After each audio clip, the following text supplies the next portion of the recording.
Okay. Hi guys, good morning. Good morning, sir. Good morning, Hi, good morning. Rajiv. Good morning, Rajiv.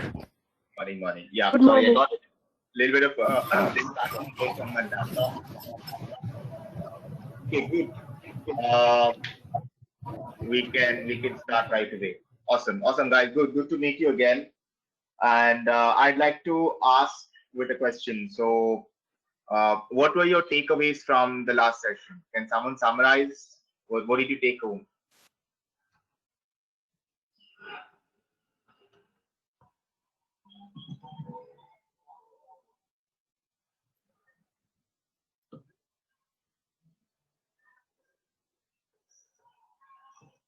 Yep. What were the key takeaways?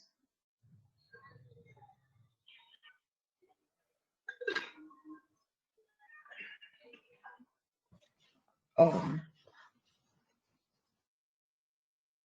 yeah.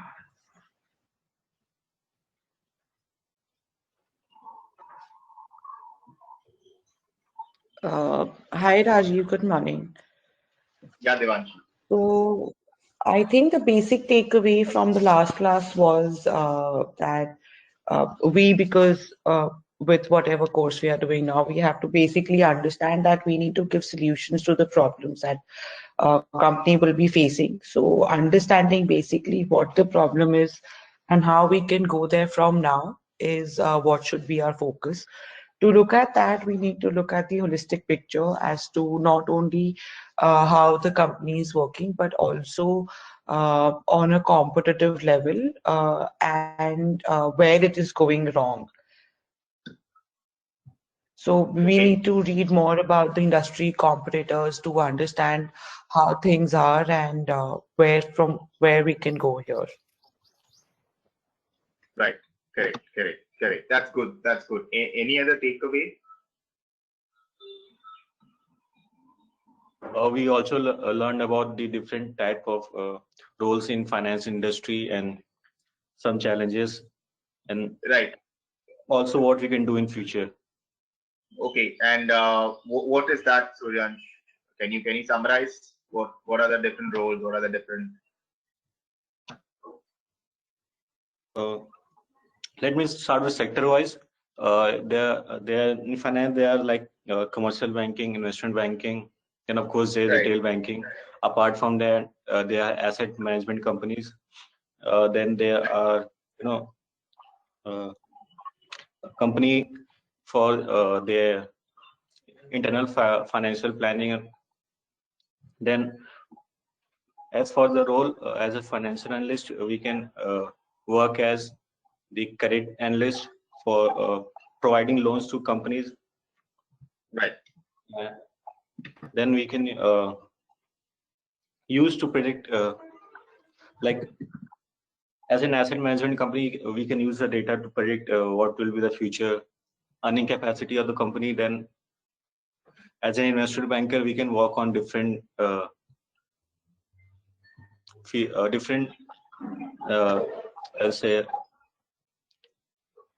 I'm missing a keyword here. We can work on different sectors like M&A, advisory, and trading, and all those things. Right. Okay. Okay. Sounds good. Sounds good. We also learned that it's important for us not to just think about what had happened, but to look to the present and work for the future, so that we become an asset to the company and add value to it. Right. Right. Akanksha. Okay. Okay. Sounds good. We also we also learned a lot about what's the basic difference between turnaround and restructuring of companies, the various turnarounds and restructuring taking place. Right. Correct. Sounds good. Very cool. Very cool. Okay. What more? What more?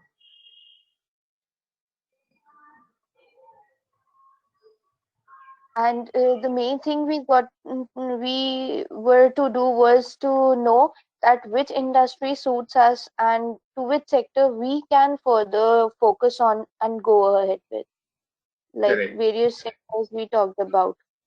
correct, correct, correct. Sounds good. Sounds good.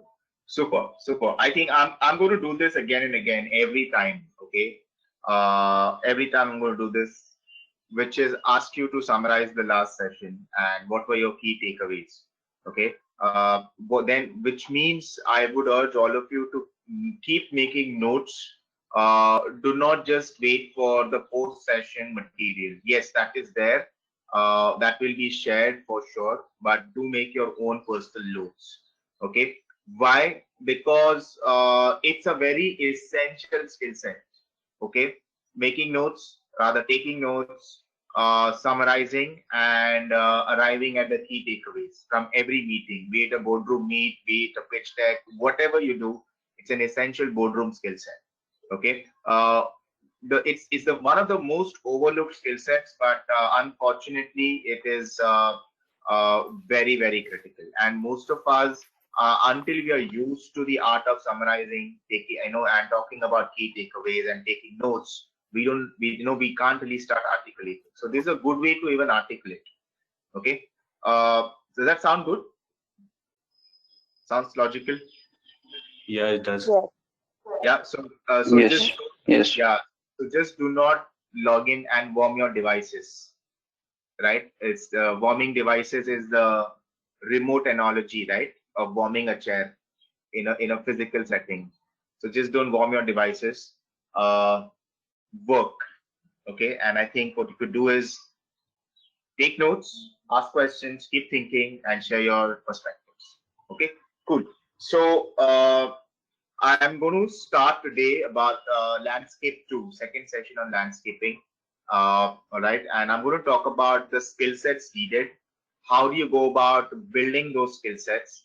And what are the readings you should be doing on a everyday basis? Okay. Everyday basis. Sounds good? Okay. All right, Rani, go for it. So Raji, there was a few students who didn't join the batch launch, and so can you just a little bit brief about the last batch launch topic which you cover, so they can also came into the same page today? Sure, sure, sure. Perfect, perfect. I think that's good. Yeah. Dami, thank you. Thanks. Yeah. Yeah. So good. This is a great opportunity for people who attended the last session to summarize the last session so that your peers learn, and then I'll help you fill in wherever needed. Yeah. See, the art of summarizing just comes in handy anytime. Okay. Who wants to summarize for people who are new or it's their first session? Like bit by bit.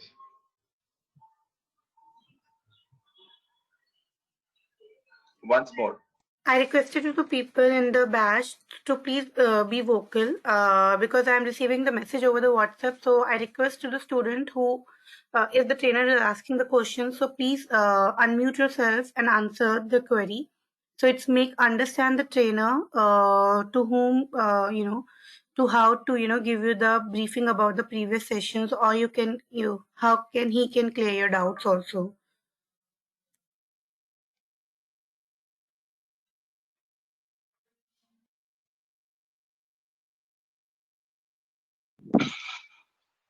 Hi, Rajiv. Yeah, Satyanarayan. Yeah. Yeah, Satya is here. I'm from Bangalore. Just Okay. let me introduce myself. This is my first class. Super. So All right. this is my first class. I was not joined in the last class. So I have a 10 years experience in accounts and finance. Okay. But now due to this COVID, there is a very huge lag in our growth, and regarding to financially or career purpose also. So some of my friends, they suggested me to go for a financial planning and analysis course, so that after that my 10 years of experience, that will be great weightage to my resume. But but I have seen that so many of the students, 90% of the students in this class are freshers, are just 2 to 3 years of experience. Mhm. In the website review also, I have seen that. So, am I in the correct place to take this class? Is it really helpful for my career? Because after 10 years, I'm starting again to read the books. Okay. So Satya, I think the way I look at it is whether you have 10 years or whether someone's just fresh out of college, right? Everyone's a fresher in Yeah. this course. Everyone is a fresher in this course. And I will challenge you about that every day. Because I mean, we're talking about front end, front end mainstream finance roles, right? Where you're directly dealing with the client. And the client here is not another manager in another bank, or the client here is not, someone in the headquarters, either in Europe, Japan, or the US. The client here is a business owner, a promoter, or a founder, right? Where you're trying to advise this founder or the promoter or the investor to make an investment decision. Do you get my point? So the soccer field is very, very different, right? So the skill sets needed for a front end mainstream finance roles are way more different than most of the background work, except most of us come into this room. So I don't know what did you do for 10 years at finance and accounts? I have a good experience in accounts receivable, payable, and GL accounting, month close procedures, bank reconciliations, and reconciliation of depreciation, asset valuations. Correct, So correct. this was So my experience. Yeah. correct, correct. So you were in the mid office, right? Mid stroke back office, right? Mix of the two. Yes. Yes. And Yes. it's very operationally driven. Correct. It's Yes. not. I mean, your role kicks in once everything else happens, and you have to just stitch them together so that the compliance is in place, MIS for accounts is in place. All those things. Correct. Yes. Uh, Correct. what we are talking about in this course is how, like, I'll give you a situation, right? Say, you get hired by today. You get hired, say for example, um okay, you get hired by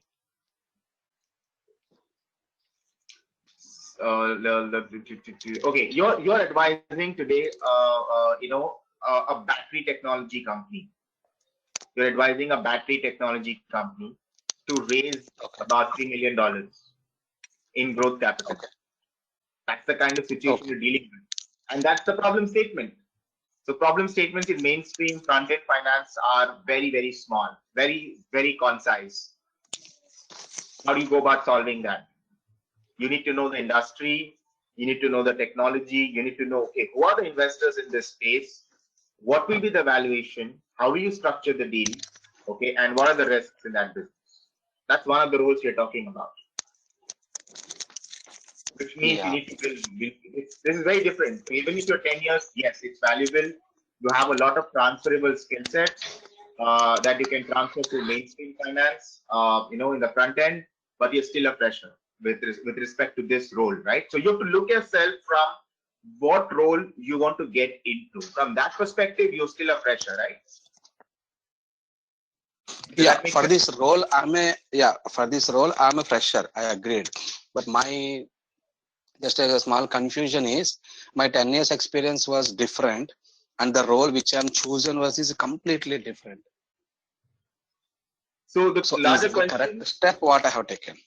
Well, I see that you can only answer and with the next question, right? Where do you want to go from here? If you want to continue and grow in the same field that you are right now in, then my honest answer is no. So where do you want to go? What's your next goal?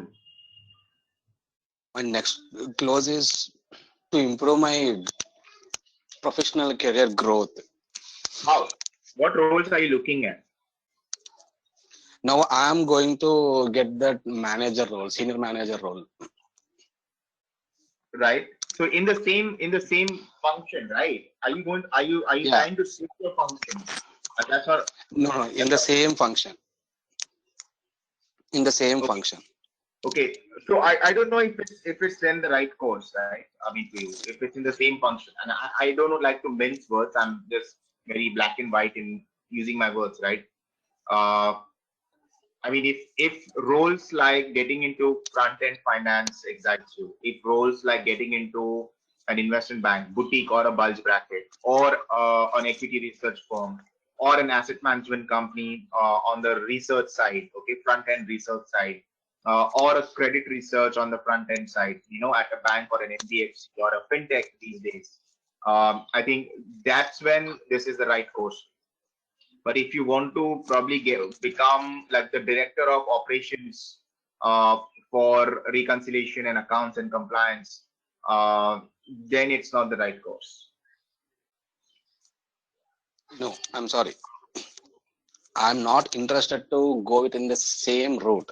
That's what I have changed this.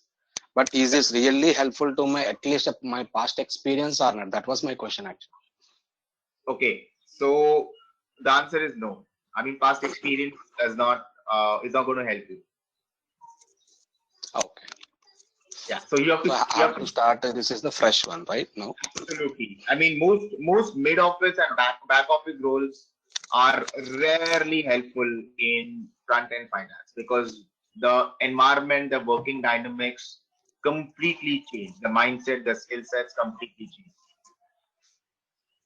Okay, Yeah. unless Satya, unless you were at at a KPO of a financial analytics company and you were probably writing equity research reports, or you were building financial models, or you were doing out some credit research, then it's a great skill sets that you can carry forward, okay, to a new role. Yeah. But operational finance, the answer is no. Okay. Okay. Got it. Cool. So guys, that's the other thing from my side, right? I'm not going to mince words. I'm going to be like an absolutely black and white mirror so that there is no misperception about anything. Okay. I believe everyone's adult enough to take that, right? And that will help. So that's how it is. Okay, cool. Who else has joined? Who else is the first session? Is it Anand? I don't recall you from the last session. I recall, I think, most of the rest. Akansha, Suryansh, Nachiket. Yeah, I do recall. Kostub, I recall. Yeah. Who else? Hello. Abhishek, you were there, right? Last session? Yeah, you were there. Yeah, Rajiv, I was there. Okay. Hi, good morning, sir.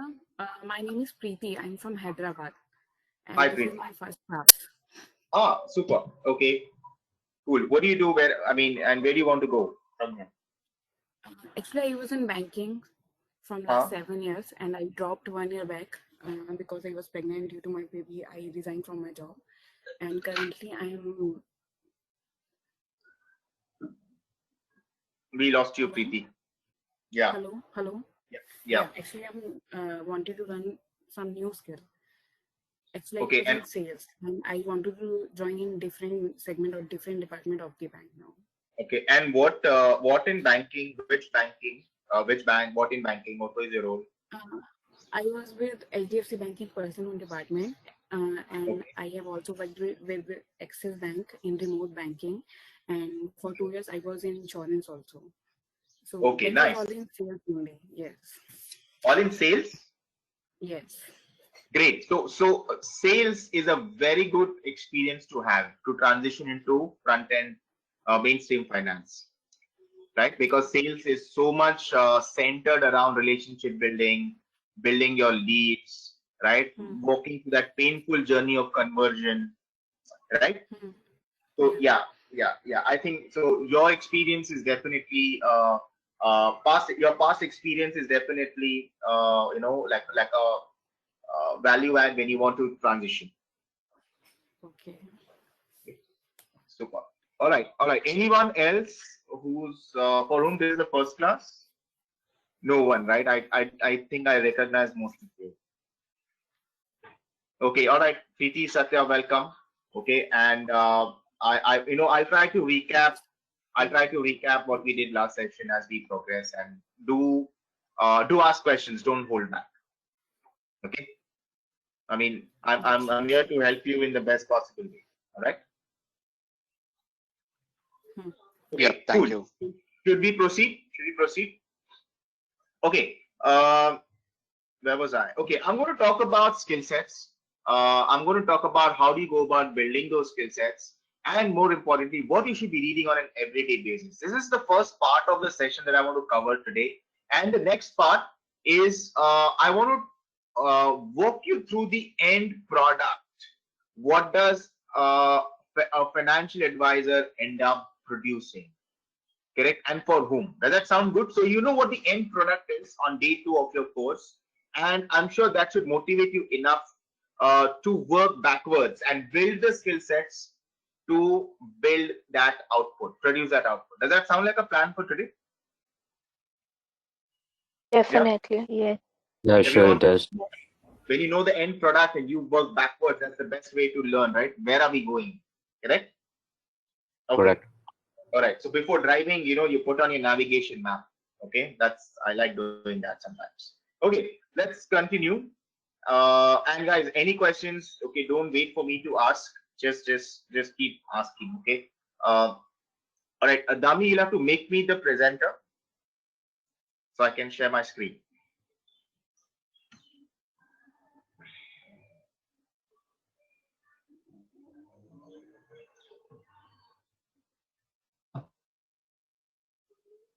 Damni, are you there?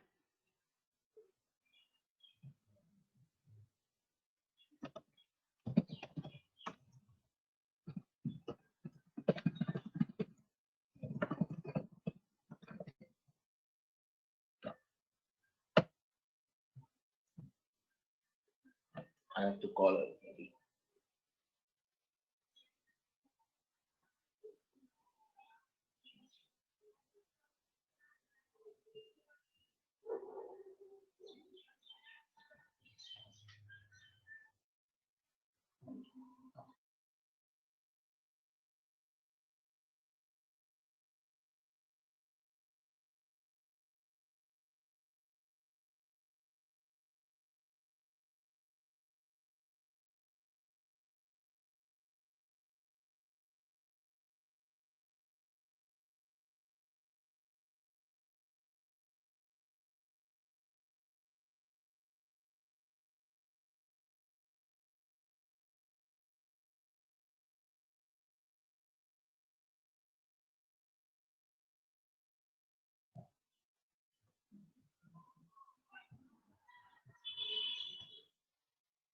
Okay, done.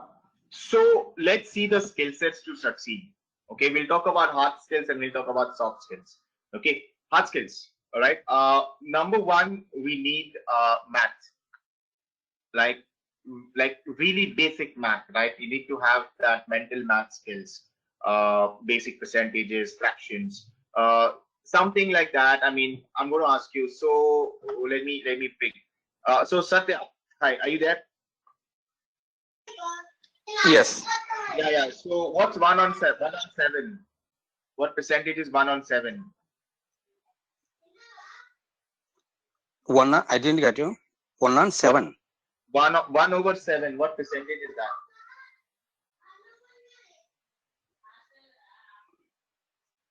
1 over 7. Yeah. In the terms of 1 by 7. Yes, 1 over 7 is 1 by 7. Yes. What percentage? 1 by 7. 0.07. Okay. Kaustubh, what's 1 over 7? It's like 15%. Yeah. Okay. Okay, cool. So I think Kaustubh is closer to the answer, Satya. You get this? 1 by 7 is 14.14%. Okay, yeah, 0.70. Okay. Right? So it's 14.14%, right? Devanshi, what's 3 on 8? 3 over 8.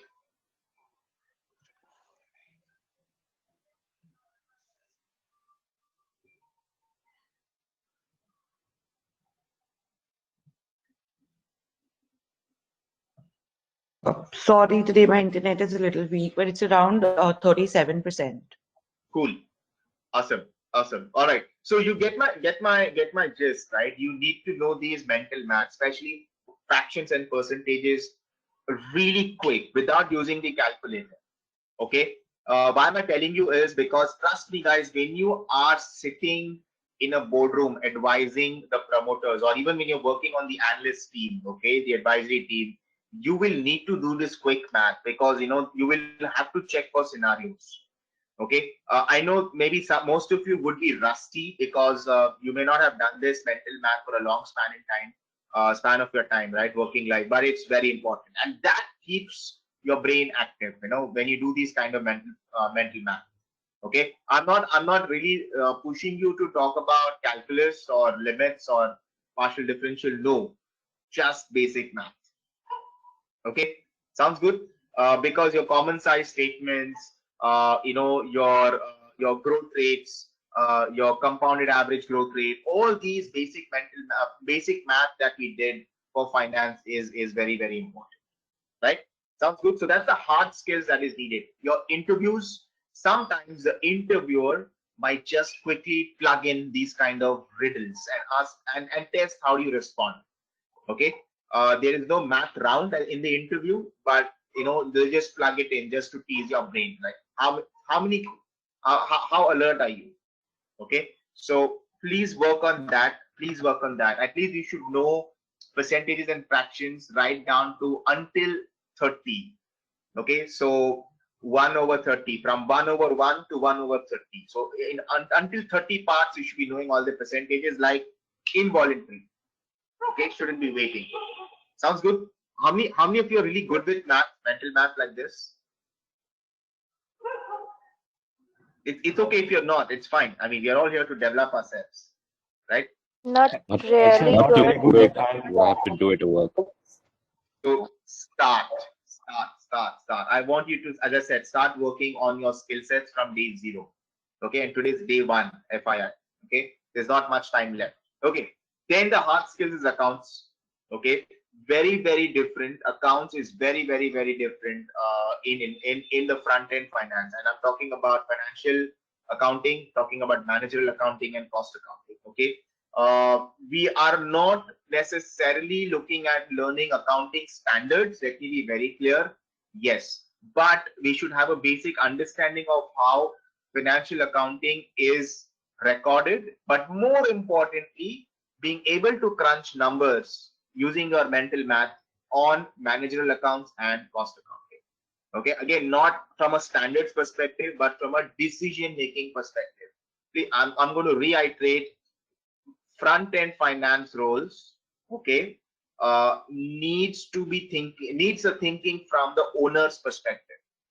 We don't need to think from an operations perspective. We need to think strategy. We need to think investment decisions perspective. Okay, so you got to put the thinking cap. If you were the owner, if you were the investor, what would you do? And think about accounts from that perspective.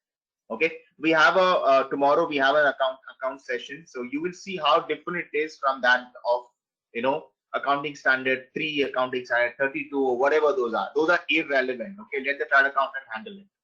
Okay, those are irrelevant from a pure deal making perspective. Sounds good. We need to know a few numbers like contribution, break even analysis. All these things we'll do via a financial model. So when we start working on the financial model, I'm going to run you back into accounts. Okay, accounts that matter. Okay, that's one. Industry knowledge. I think by now you are pretty aware of why this is a hard skill. And we saw, I mean, just to recap, most investment front-end finance roles, let me put it that way, front-end finance roles are segregated as per these groups, right?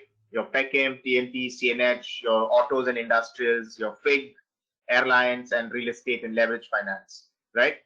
They're all. So you need to know about the each of these industries. Pick one or two industries. Okay, I believe you have started picking, right? Started choosing. Yeah. So industry knowledge goes a long way. Why? You know what, one of the first questions in the interview is, okay, what industry do you track? Tell me something about the industry. Okay, and how do you structure your learning is understand how does a particular industry work. Okay, who are the players? Okay, what is the how is the product made? Like for example, you're talking about, say, industrial textiles. Great, you probably have a mandate to, you know, from a large company to say, hey, find me a target in industrial textiles that do fire retardant textiles. Okay, or germicide in a textile, a coating for textiles that is a germicide. Okay, or infection resistant textiles. Now that's a big thing in textiles, by the way. So you should know, okay, who are the players right now? How's that product made? Okay, what are the latest technologies in that particular product category or the industry? What are the regulations which are specific for that industry? Okay, very important. So that's how you should be structuring your industry knowledge. Okay, whenever you choose an industry, you need to work on these 4 parameters. That's how you talk about the industry. Does that sound good? Have you guys started choosing your industries? Yes. Yes, Rajiv. Good. Yes. Yes, sir. Okay, good. I'll let you know Yes, Rajiv. in a while. Hold on. Okay. Meanwhile, if you have questions for now, ask me. Okay. That's the 4th hard skill is financial model. Financial model for, let me be very specific, for deal making. From a deal making perspective, that deal making could be an equity deal, could be a debt deal, does not matter. Okay, from a deal making perspective. Now there are multiple financial model. You know, someone who says I'm into financial modeling, I do financial modeling. You know what? It means nothing. It's like saying I'm a lawyer. It means nothing. Why? Okay, lawyer for what? What kind of a lawyer are you? Criminal lawyer, civil lawyer, IP lawyer? What kind of a lawyer are you? Litigation lawyer, real estate lawyer, okay, energy-based lawyer, healthcare lawyer? What kind of a lawyer are you? Then that conversation makes sense. Similarly, when someone says, I want to build financial modeling skills, it means nothing. Financial modeling for what use case? Okay, guys, please get, please get obsessed with this term called use case. It provides amazing context. So what is the use case of your financial model? One is deal making. You can use a financial model for deal making. The models look very different than that for a financial model, for say for example, quantitative trading, okay, of options. Okay, financial model. Another use case is say risk modeling for stress testing. Okay, all of these, and there are many other use cases of financial model.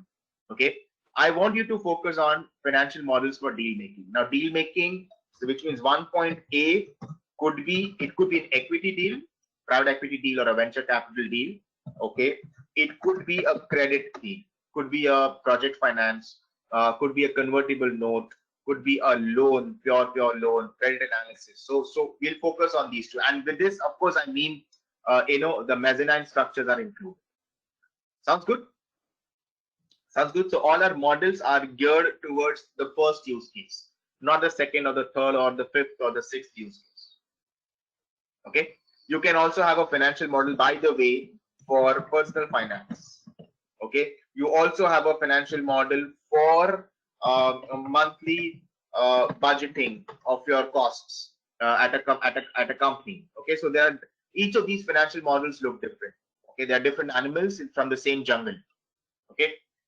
So we'll focus on that. There is we'll do an e-commerce model. Okay. For that, you need Excel, and financial model is nothing but applying industry knowledge, math, and accounts together with Excel. That's financial model in simplest terms. Okay, if you don't know how the industry works, what is the cost structure of the industry, what are the revenue drivers of the industry, what are the revenue model, what is the business model, you can't really convert that into a financial model. Okay, so that's why we'll start with math is what you'll need to do by yourself. Okay, we will do accounting from an IB perspective, and of course industry knowledge as we keep taking different cases. Sounds good? So far so good? Okay, then what we need from a soft skills perspective, okay, you need to be multilingual. It goes a long way, trust me. And front end finance, and I think Preeti could probably relate to what I'm saying right now. Front end roles are a relationship heavy roles, which means you need to have equal soft skills and equal hard skills. Yeah, sounds good. Does that make sense? Yes. Okay. Why? Because you should be able to communicate, and communication here means written, okay, via email. So you should be able to draft emails that stand out, okay, because you will be pitching to clients, you will be pitching to investors. So when these users will read your mails, they should stand out. They should be at least responding to your emails, not just opening and reading them and considering another trash. Okay, another unsolicited sales. It should not look like that. So you should personalize it, and writing as a skill set is what you should be developing for front end roles as well. Okay, lot of documentation, written communication. So you need to be really good with MS Word and MS PowerPoint. Don't use Canva. Okay, that's for graphic designers. And we today, in the second half of today's session, we'll see how a PowerPoint is used to communicate a business model, okay, to a potential investor. Okay, and by the way, Excel is also a communication tool. Okay, it communicates numbers. All right, so we need to use both these tools in parallel. So that is very, very important. Spoken, yes, got to be soft, but very assertive. You got to make your point heard, but you need to speak in a very soft manner. This becomes very, very, very critical, especially when you're dealing in a cross-cultural setting. Okay, cross-cultural setting. One setting is when you are an Indian. I believe most of us are. We have grown up with Indian ethos, most of us, right? And you are having a conversation with a Japanese investor, right? Can someone tell me what is peculiar to talking with a Japanese?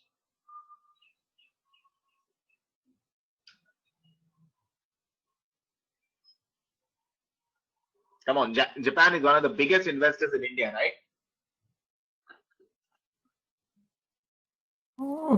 Sir, it Rajiv, might we be the have a accent. Japanese client. Yeah, go ahead. Also, we have a Japanese client. Yeah, like our network office Deloitte Japan has, like, we are dealing with a project, so it isn't making any headways as such. So it has been stuck there for like last 3 months, and the person on the other end is very polite, but yet very insistent on getting things done his way. Right, So right. So what is peculiar to talking with the Japanese? uh, I think they are very soft spoken, but yet they want their end of things to be as per their wish. Correct. That's the Japanese culture. So something when you speak to Japanese, you always address by the last name, okay, and suffix asan. Like for example, if the last name Yeah, or Itsuniki san. san is how you open the conversation with. Okay.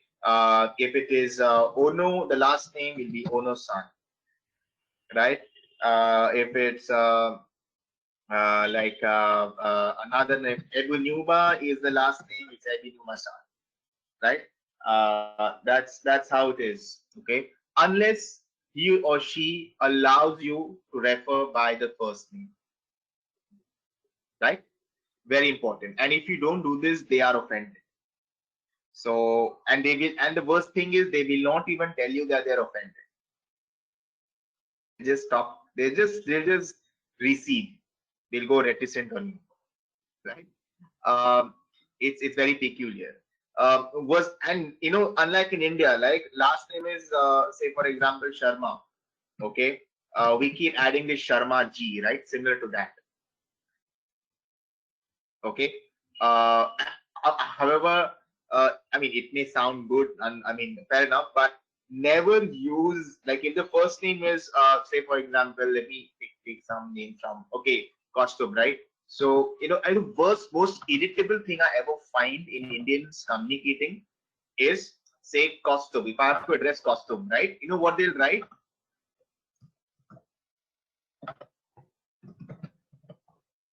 Mr. Costume. It's a complete turn off.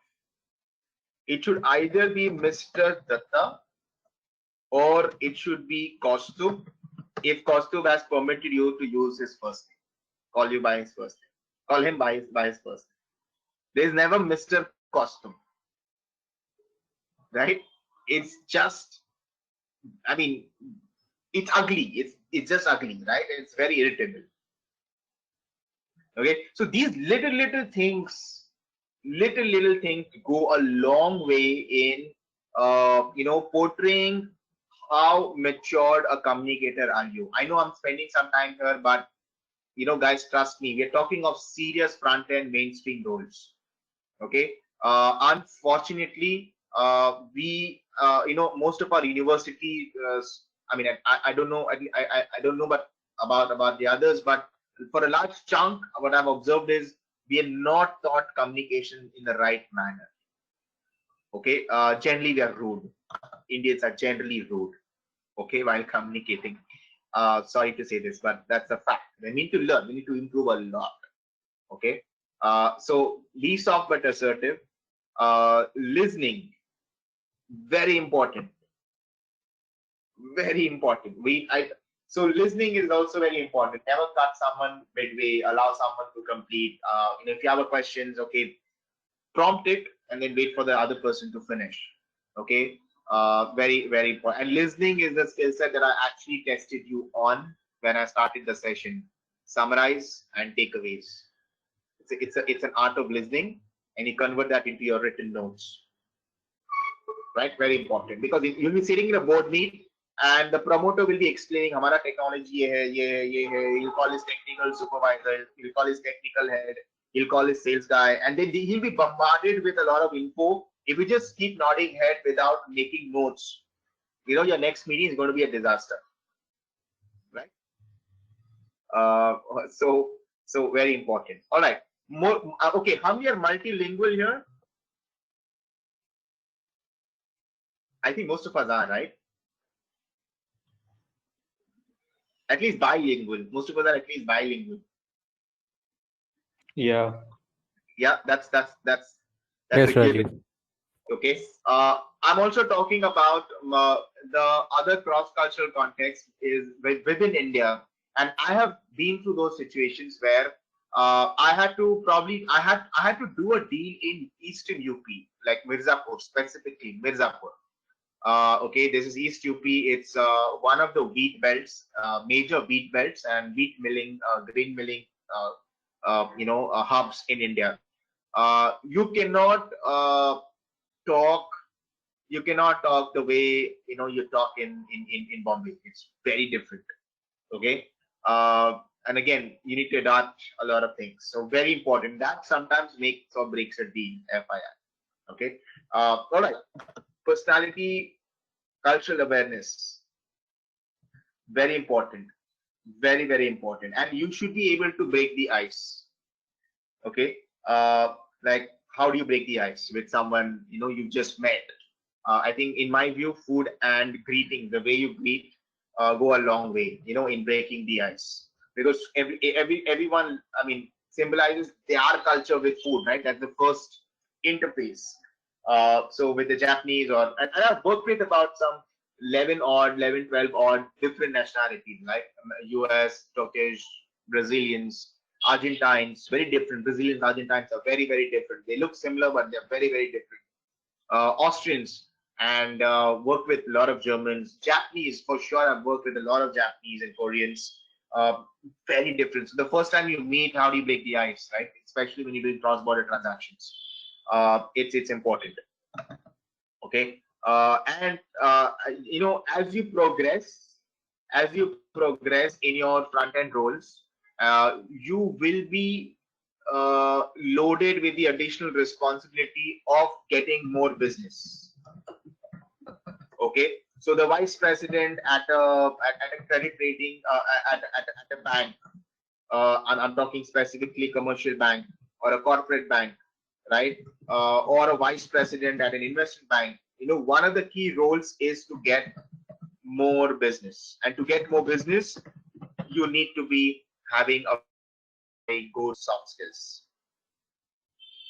Okay, you need to be able to connect with people, make them feel comfortable, and that's how you build the trust. Why should the person be doing a business with you? Okay, very, very critical. So those are cues.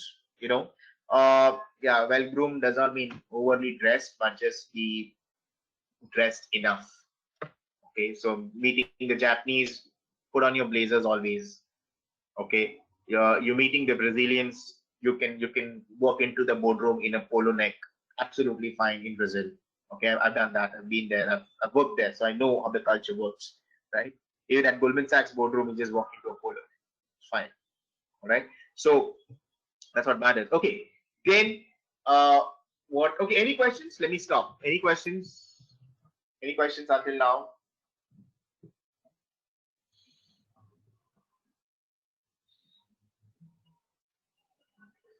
No. All good.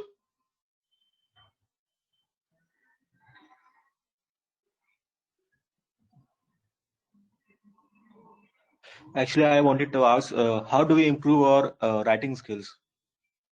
How do you improve writing skills? One, keep making notes. I hope you are right now. Okay, that is shorthand, right? Bullet forms. Second, writing skills. From depends what you're writing. So if you're writing a pitch deck, which we will see very soon on a PowerPoint, so your PowerPoint skills. I'll tell you, how to structure your thoughts. If you're writing, like a long, like a piece of analysis, a long piece of analysis. First, identify the hero in the story. What's the hero in the story? Is it EBITDA shrinkage is the hero, or is it growth rate of sales? Is it a new geographic market, or is it a brand new technology? What's that? What's the story? What's the hero in that story? Okay, and start jotting down bullet points for everything you want to talk about. I mean, talk about means write about. Okay, bullet point, and then go ballistic in just expressing everything, just like you're talking to someone, right? Okay, then start editing, and what will happen while you edit is you will shorten the long sentences, and we end up writing too many long sentences. It happens. So, and then you start figuring out start tightening it. Okay, there are a lot of things where you will be redundant. Means you would have spoken about the same thing. Okay, you would have spoken about the same thing in a different way. So don't do that. All right. So this structure helps me. So I'm just sharing what helps me. Does that help you? I mean, try it out. So yeah, it's a skill set. Sure. Yeah. And the more you write, the better you get over time. It's like riding a bicycle. Yeah. Cool. Awesome. Any other questions? Are we good? Are we good till now? We move ahead. Hello. Yeah, Akansha, Rajiv. yes. Yeah. Actually, I face one issue. With writing skills, it's all right because I have been writing mails to clients and everything. But when it comes to communicating verbally, what problem I face is the main content gets missing to the people. While I'm speaking, they understand, they hear me out, but what is the main hero of my story that gets a miss at times? So, what's the way out to improve that? Okay. Cue cards. You know what cue cards are, right? Keywords Mm, on a yeah. small piece of paper, which is like a palm size, right? And go to Mm, talk about those. Build your sentences around those uh, keywords on the cue cards, okay. right? I mean, think about it, Akansha. It's very similar when the chairman of a company is addressing the annual general meeting, right? The AGM, Mm, yes. or when the chairman of the board is addressing the rest of the board members, he or she does carry the cue card, right? Because he does not want to miss out any important aspect of the conversation, right? Of the story. Yes. Yeah, it's perfectly fine. Not everyone is a what do you call like an effortless or a fluid speaker. It's fine. And the other mistake which happens with me most of the times is we try to speak too fast. So you could slow down, take your time, build your own unique style of speaking. Get people used to it, Okay. right? Yeah. Yeah, yeah. Okay. And I think with speaking also, when you have to communicate something which is a little controversial, something which is a little uncomfortable, okay, and people are still new to that, discomforting factor, communicate that by asking a question. Example, Okay. example, the matter of the fact is, in the last quarter, you would have, say, lost a major client, and that probably contributed about 10% of your revenues. Say if that's the case, and you want to communicate, right? Tell a story about it. It's like, okay, instead of telling we lost a major client and I don't like it, it's bad. We should not be doing in this situation. Why did we do this? So you should not be condescending like this. Rather, to get people open up, loosen up. Say, how would we feel if we lose another major client?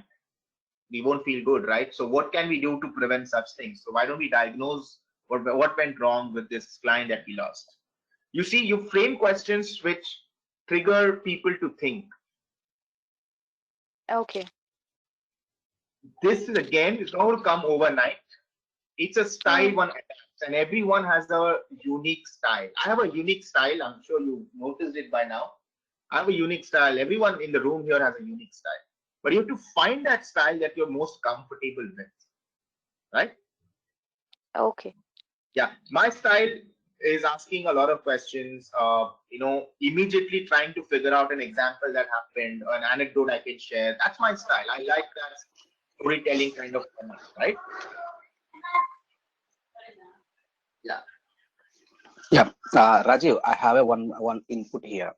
Yeah, Satya. Uh, as she has facing that spontaneously, some when she is trying to speak something about a different character or subject or any situation. So to improve, to build that knowledge, we can use a flashcards. Every day, at least 5 minutes, she can use it in accounting flashcards. She can get it in online. So Correct. the accounting flashcards will show a word. So she has to speak about a 1 minute about the word, making that word as a hero in her conversation. So that will be give a spontaneous ideas when she speak in front of the public.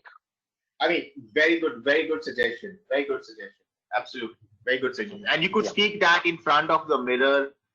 You have a yeah, voice recorded, listen to your recording, listen to your voice, tone. How many times did you say, how many times did you pause? How many times did you say the same thing twice? And you can improve from there. Yeah. Okay. yeah. That's a Thank you, very cool Satya. thing. And also, not only accounting flashcards or cue cards, as I call them, use random cue cards, right? Like a random topic. I mean, if I give you a word today, future of batteries. Can you talk about it? Take something from the industry you've chosen. So, Akansha, what's your industry? What industry have you?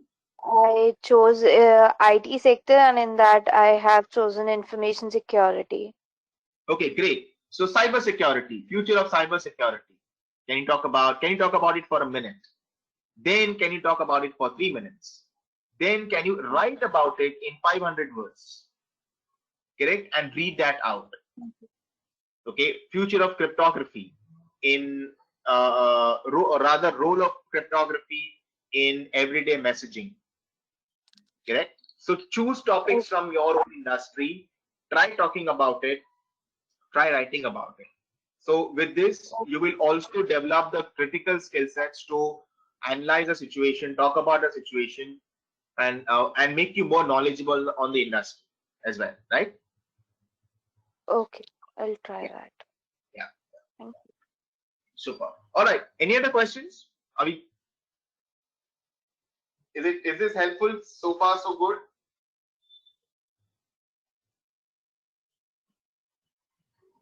Yes. Yeah. All right. Okay. Cool. All right. Let's move ahead and okay. 1 second. Okay. Now I'm going to talk about I'm going to share a few resources that you should be reading nonetheless. Okay. Whichever industry you pick, whichever industry you should be reading these master resources. Okay. And the first is 1 second. Okay. Right.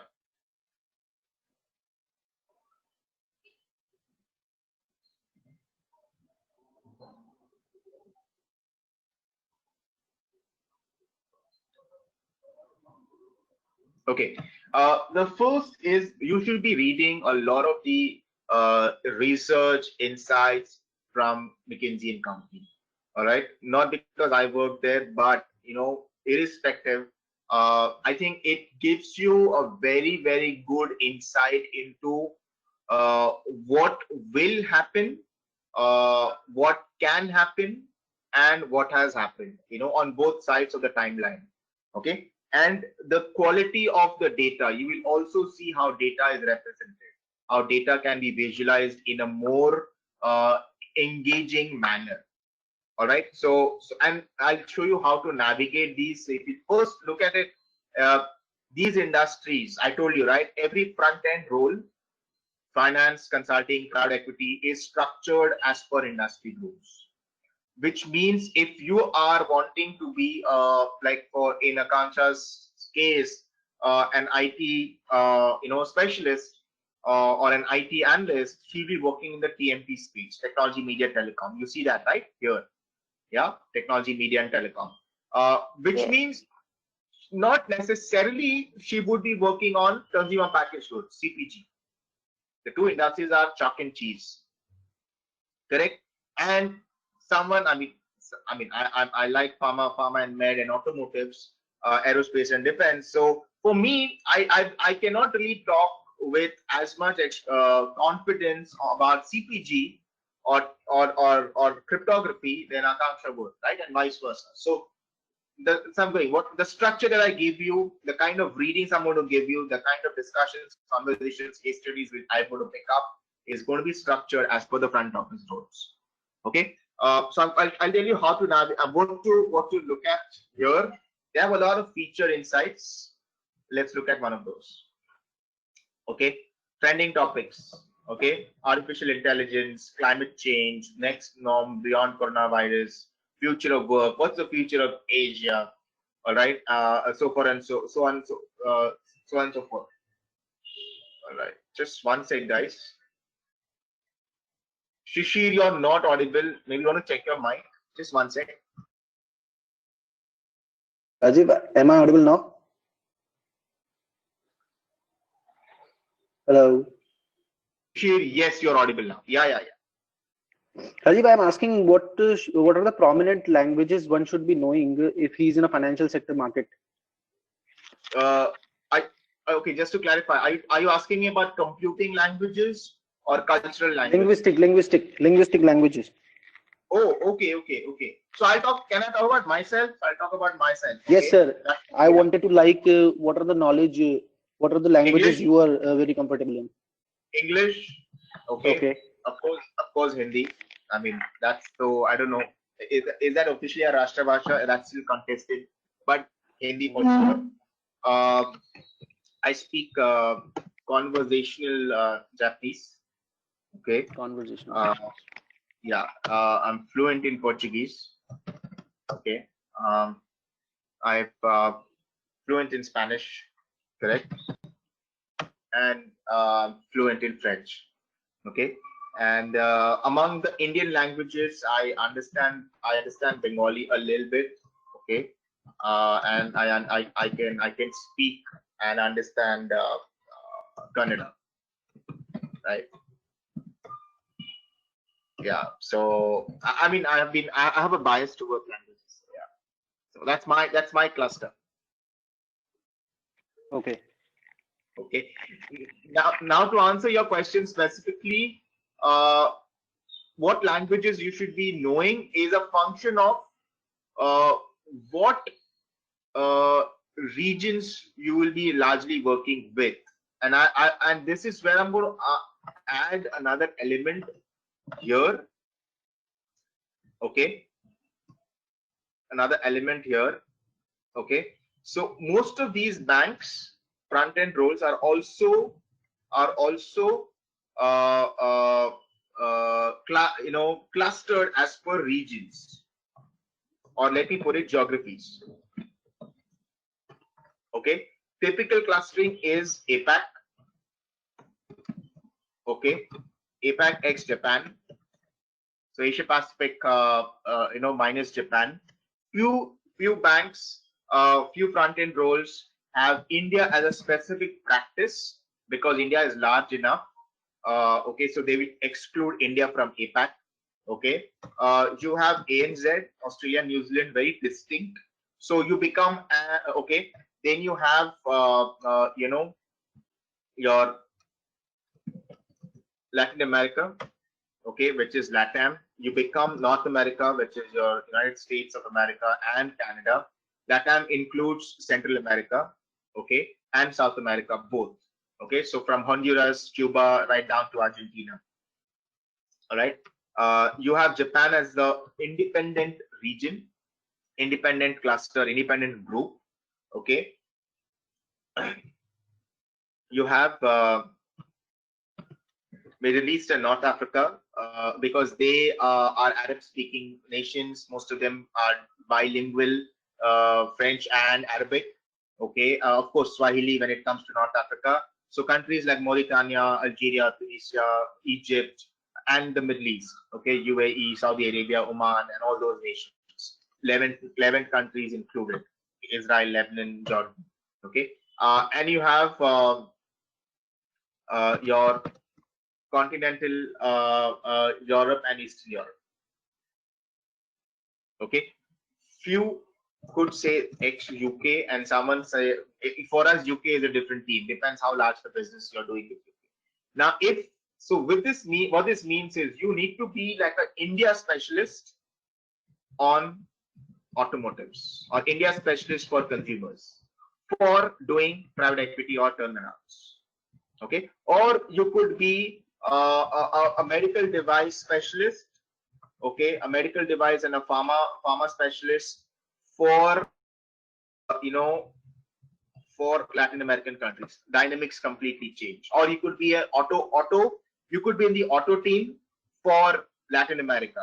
Okay, on the M&A side. You get, so it's a three-dimensional structuring of the team.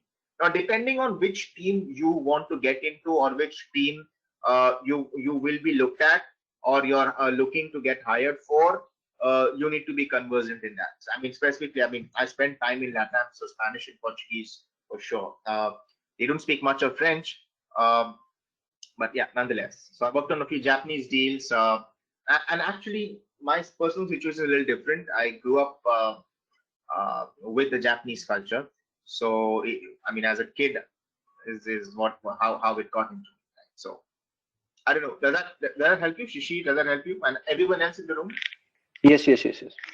Okay, sounds good. So let me ask you here again. I'm going to tease you with questions. Okay, and that's my style. Uh, what is distinct about automotives in Brazil versus automotives in India? It's a test of how well you know the two markets. Someone wants to take a stab?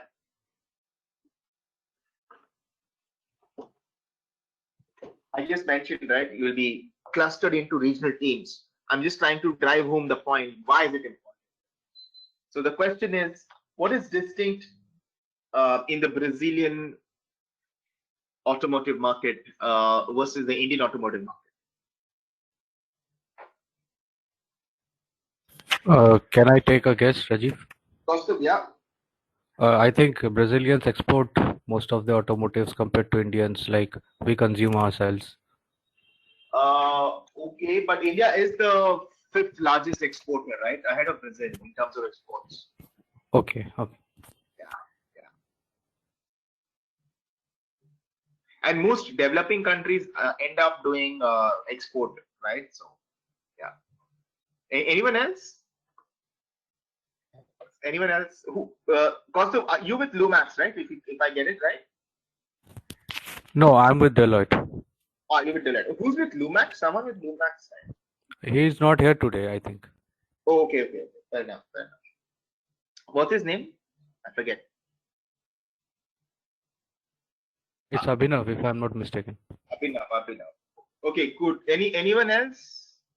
I'm just giving you a flavor of how deep you should be going in developing your skill sets, okay, and industry knowledge. Okay, so let me give this away. So Brazil is something which makes Brazilian automotive markets very, very distinct. Is Brazil has a flex fuel vehicle regime. India doesn't have a FFP. So when you're talking of Brazil or selling a car in Brazil, it needs to be an FFP.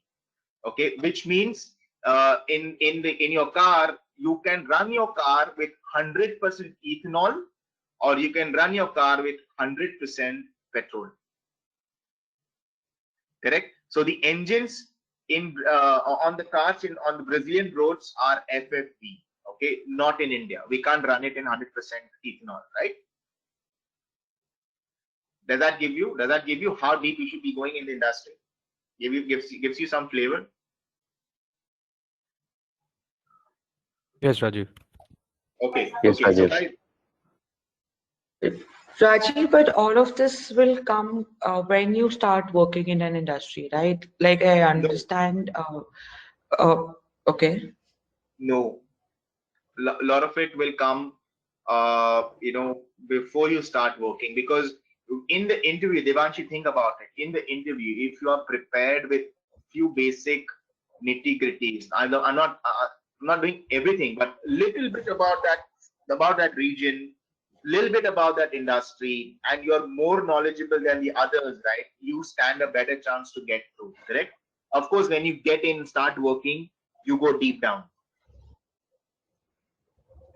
Does that make sense? And I shared with you because I worked with it, so maybe you can just learn, right? And that gives you that added advantage of Yes, talking yes, about. absolutely, absolutely. But just because so I have chosen, say basically I chose my industry to be the leverage finance industry. So I was trying to read through material over the last week, and it's a really vast thing to understand. You know, you pick something while you're reading, you catch another word, you lose what you're reading, and you start reading whatever is related to that word.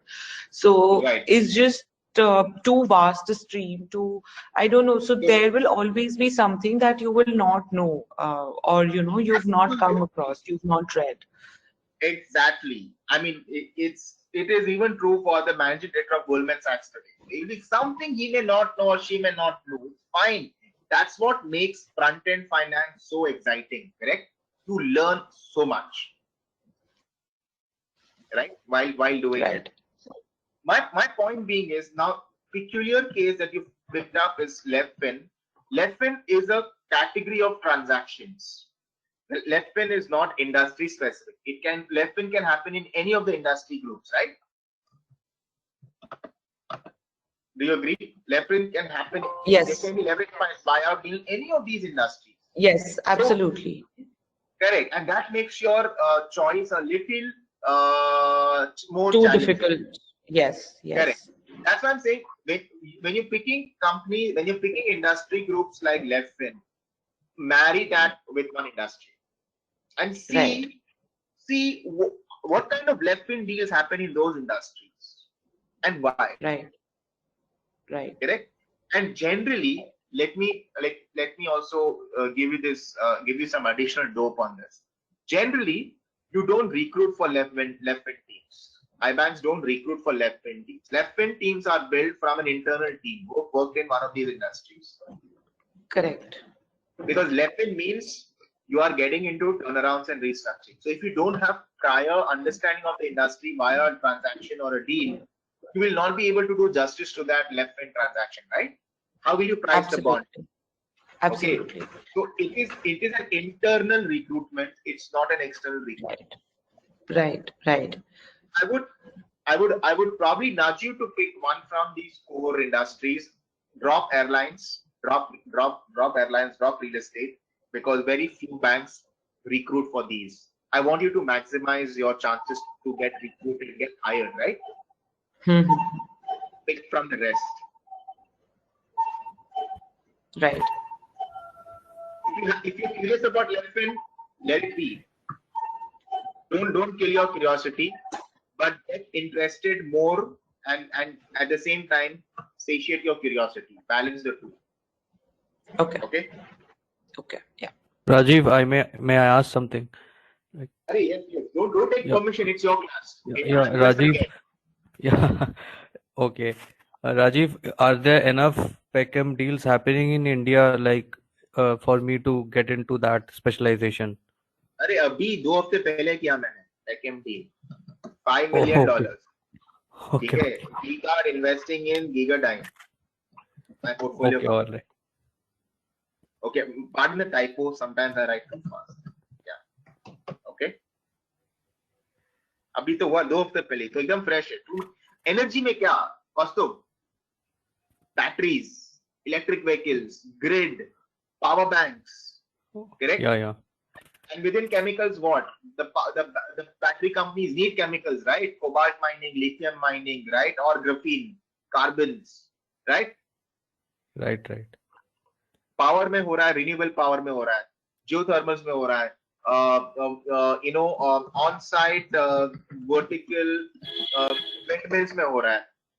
That's what I'm saying. See, if you know the industry, how it works, what is the, if you are able to answer these questions, I'll scroll down. If you're able to answer these questions, right? If you're able to answer these 4 questions, you get a very, very strong pulse on the industry. Make sense? Yes, Rajiv. Okay. So it is imperative. You cannot run away from this grind. I know it will be frustrating at the start because too many things. Like I'm sure Devanshi said, okay, just screw it. I'm not reading anymore. I'm not getting anywhere, right? So I don't know. Maybe towards the end. Yeah. So it happens. That means you're learning. Your brain is processing new information, which probably is uncomfortable. You're not used to that language, right? You know what your crux is? Okay, Devanshi, let me tease you there. What's the crux? What's your crux? What's the hero of your story in Leftfin? Any Leftfin name? I think the things that I've read, everything was basically. So I started reading from distressed companies because that is one article that I came across, and that was really interesting. So I came across something which was in interim finance while we were talking about bridge financing. So when I googled something was interim finance, that is basically the cost that happens while you are in transition to either apply for distress financing, or you're trying to revive the company. So basically, the whole crux was how you can get your company restarted while it is going through a tough financial times. Okay. And what is the most critical element in deciding whether to go ahead with that left hand deal or no, or not, or not? Is the company basically, can the operations of the company revive if we put in money also? Is it in a shape that the operations will start working and we start making money, or is it Agree, that we are just putting in money in a black hole and it doesn't give us anything in return? agree. But there is even one more precedent element there. Okay. Is to understand how the sector is doing, maybe, and seeing whether it is really feasible, because the market is bad, that's why the company didn't do well, or because the company operations weren't doing well, that is why the company. Look, I'm typing it on the chat. Okay. What is Okay. your call on the forward yield curve? Okay, That's forward. decision, right? Why? Okay. Because all left ends are funded by high yielding bonds, right? High yield bonds means you're Right. taking all on the yield curve going forward, say 4 years, 5 years, 3 years. And how will you manage the risk in the yield curve shift? Correct?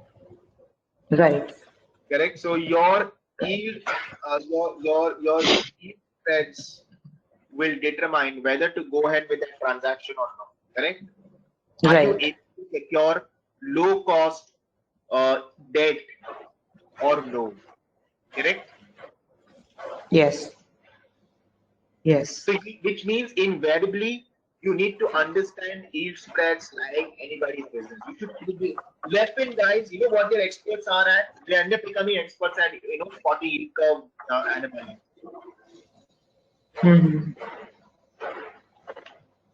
And of course the industry. So impact of beta. Okay, I'm again talking about beta. Impact of yield curve on say a coal-fired power plant, right? Hmm. Does that make sense? If you're doing a left-hand deal for a coal-fired power plant, which is probably defunct, and you want to restart it, restructure it, turn it around. Okay, am I able to get an yield curve? Am I able to get a low cost of funds? And then at the same Yeah. point in time, being able to restart the operations and then earn money on that. Right. Right. Okay. Okay. Right. So I'll help you. Today's session is about helping you navigate the content jungle. The content jungle is frustrating. I think Devanshi is already facing it. So how do you navigate the content jungle? Okay, there's a structure to that. It's a mental model that works for me. I'm going to share that with you. Hope try it out. See if it works for you. If no, come back to me. We'll figure that out. Sounds good? Any more questions? Perfect. No, thank you. No? Good. Okay. So, okay. So back to the first resource. Do subscribe. Do subscribe to McKinsey and Company. Okay, there is a subscription here. It's free. There is a paid subscription as well, but start with the free subscription and make it a point to read. What will you read? You can select alerts on any of your preferred choice of industries. Either you're curious or you're just interested to build a career or know more about it. So the FIG guys go for financial services. KMT guys will go there. Just subscribe to it. It's fun. Okay, you'll get the thought process. All right. The featured insights are massive. If you can subscribe to McKinsey Quarterly, great. Okay, subscribe to it. It's amazing. Okay, very rich in what the top thinkers in the world are, and McKinsey consults the top companies, right? Especially the leadership. So a lot of it comes down, from there. The MGI is also a great resource. So subscribe. Okay, read. Stop watching Arnab Goswami or Republic TV or whatever others are. Okay, it's just going to be misleading. Okay, all right, that's one. The second, so I'm going to share this link just in case, just making it easier for you. Okay. Second is Boston Consulting Group. Again, I know this is again a consulting firm, but different perspectives. So by the way, McKinsey is a little more different. The chemistries are very different.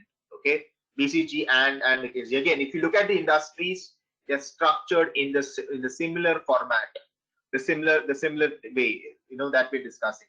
For BCG, okay, what makes it a little different than McKinsey is they have this unique practice called principal investors in private equity. Okay, so people who are interested on the asset management side, FIG, also Devanshi, for you, if you're interested in left finance, a lot of the principal investors end up doing leverage finance. So it'll give you a great peek into what is the management view, what is the management view, what is the strategy view of left fin, okay, of a transaction. Please understand, finance only and only makes sense if you have a business strategy. Okay, so but please understand, finance is a support function. Okay, it's not the core function of the business. So let's get that straight. So we need to understand, need to have a very strong strategy view, the owner's viewpoint, the owner's perspective, the investor's perspective. Okay, and see what they do, how they do. Okay, lot of the latest thinking gets published about these kind of industries. Okay, again, a lot of it is like for example, right, Teacher Insights, one of them, I actually was reading about it. COVID, post COVID. I don't know where. Oh yeah, they heard this. Yeah, it's a great report, right? Investors guide for the crisis, right? Post crisis world. How do you do that? All right. What is happening to the funds world? What are the investors thinking about it? Okay. Someone who specializes in APAC, this for you again. Correct. All right. So there is what you can do is again subscribe to Insights. Okay, and they have the other thing that makes BCG different is they have a dedicated digital practice called digital BCG. All industries are adopting and are going digital, so you need to know the digital strategies as well if you have to make a team. How is it relevant to finance? I'm talking again mainstream front end finance. Say you're working at an investment bank as a financial advisor, and someone and say you know a large FMCG company approaches you, a CPG company approaches you, and they approach you to acquire. Hey, you know what? We want to optimize our marketing spend. We have been spending a lot. We want to really, get more spend ROI. No point hiring another marketer from IM Ahmedabad or whatever, and giving him or her whatever money is, but because not able to justify returns, right? So can you help us acquire, maybe a consumer analytics company, but digital consumer analytics company? It will help me rationalize the marketing spend. Do you get this problem statement? Are you able to visualize this problem statement? Yes, are you guys with me? So these kind of problems you'll be thrown into. And if you don't understand what are the digital technologies, where is the data transformation happening, you will not be able to really add value to that customer, to that client of yours. Okay, so go and understand what are the digital business models of the future for your industry. Digital models for financial services, digital models for healthcare, digital models for consumer packaged goods. Okay, and that's how you start becoming smart. Okay, sounds good. There's a digital maturity map, data-driven sales, industry 4.0. Everyone's talking about it. Digital supply chains, very critical for consumer packaged goods and pharmaceutical as well. All right. So do read about it. Okay. Like for example, Akanksha, right? You want to do IT. You choose an IT, and within that cybersecurity. So what are the emerging technologies? What are the products around cybersecurity? You should be knowing about it, right? Yes. You have an active cybersecurity practice, by the way, just to help you even more. Okay, so you should be aware. All these answers the question. What question does it answer? It answers the question. It answers this question. It answers this question. All these 4 questions, right? And specifically, what are the latest technologies in your industries? What are the products, right? Okay, so this is the other one. What makes BCG also different is they have a Hendrix, the Henderson Institute. which is smack. Okay, really smack on. This is Bruce Anderson, by the way, on leadership. Okay, they have a very interesting strategy lab. All of it. Visit it. Give some time to it. And if you're keen, you should also start applying to these kind of folks. Okay. So Leffin, Devanshi, this is for you. I mean, yield curves, Yes, the hero in macroeconomics, right? That's all you want to talk about in macroeconomics, right, right? absolutely. Everything else is masala and noise, correct? Yeah. So subscribe to BCG as well. Just one sec. Why? What's happening? Okay. It's again most of the research you'll get it as email alerts. Okay, and that's the second link. So you need to start trading quality stuff consistently. Okay. Awesome. Should we go to the third source? Is it helpful? So far, so good. Yes, Yes. Okay, cool. So third is it completes the MBB tribe. Okay, as it's called, the MBB tribe. Bain. Again, very distinct from Boston and McKinsey. And you will realize this when you interact with a ex Bainey or a current Bainey or a current BCG, current or ex McKinsey, right? Their way of talking, interacting, examples, anecdotes are very different. They are questioning, at times also kind of humor, very different. Okay, Bainies are the boldest, very bold, very cult, very hip. Okay, very hip. What makes Bain different is it's massively dedicated. I'm sorry. Yeah, they have a dedicated practice on, uh, private equity. The most intent. Okay, and because they're very good with private equity practice. They're very good with macro trends. Okay, and why? Because Bain and Company also consults Bain Capital, which is a buyout fund. Okay, offshoot. It's an offshore Bain and Company. So they go hand in hand. So they do a lot of strategy around the investment side of it. Okay, very cool. Very that makes Bain different from the other two. All right. Of course, if you look at their industries, it's actually structured in a similar manner. Look at this, right? Very similar. Automotives and different group, healthcare. We just go out there. They have they're proud of that. Their P practice. Okay. They have a separate. I mean, if you look at the agribusiness, okay, and the like. So if you click on say one of those, say healthcare.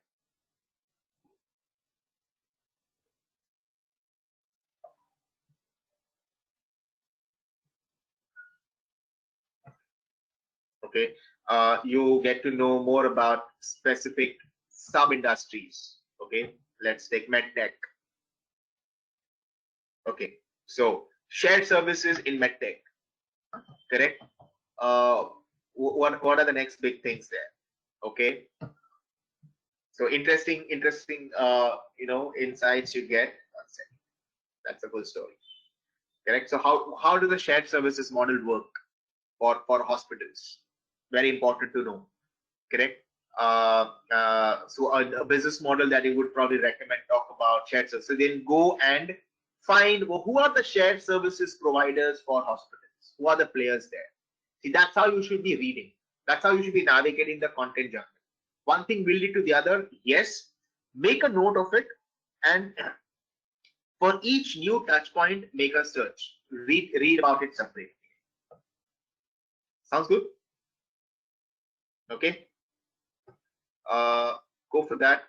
Bain also has the largest number of books being published. Okay. I would urge all of you to, just buy all of them from Amazon and read. It's really cool. Okay.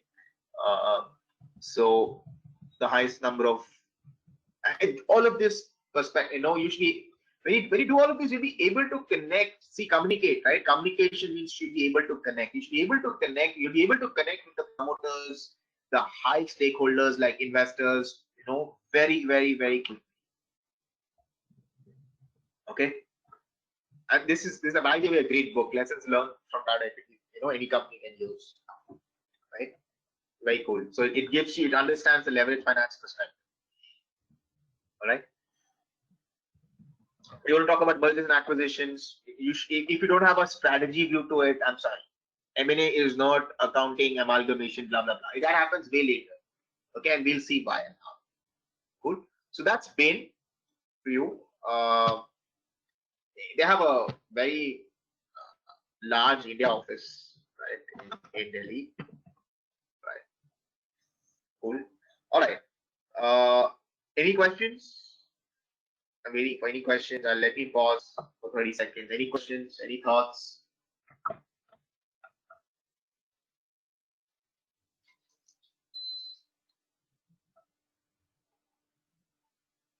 No, all good.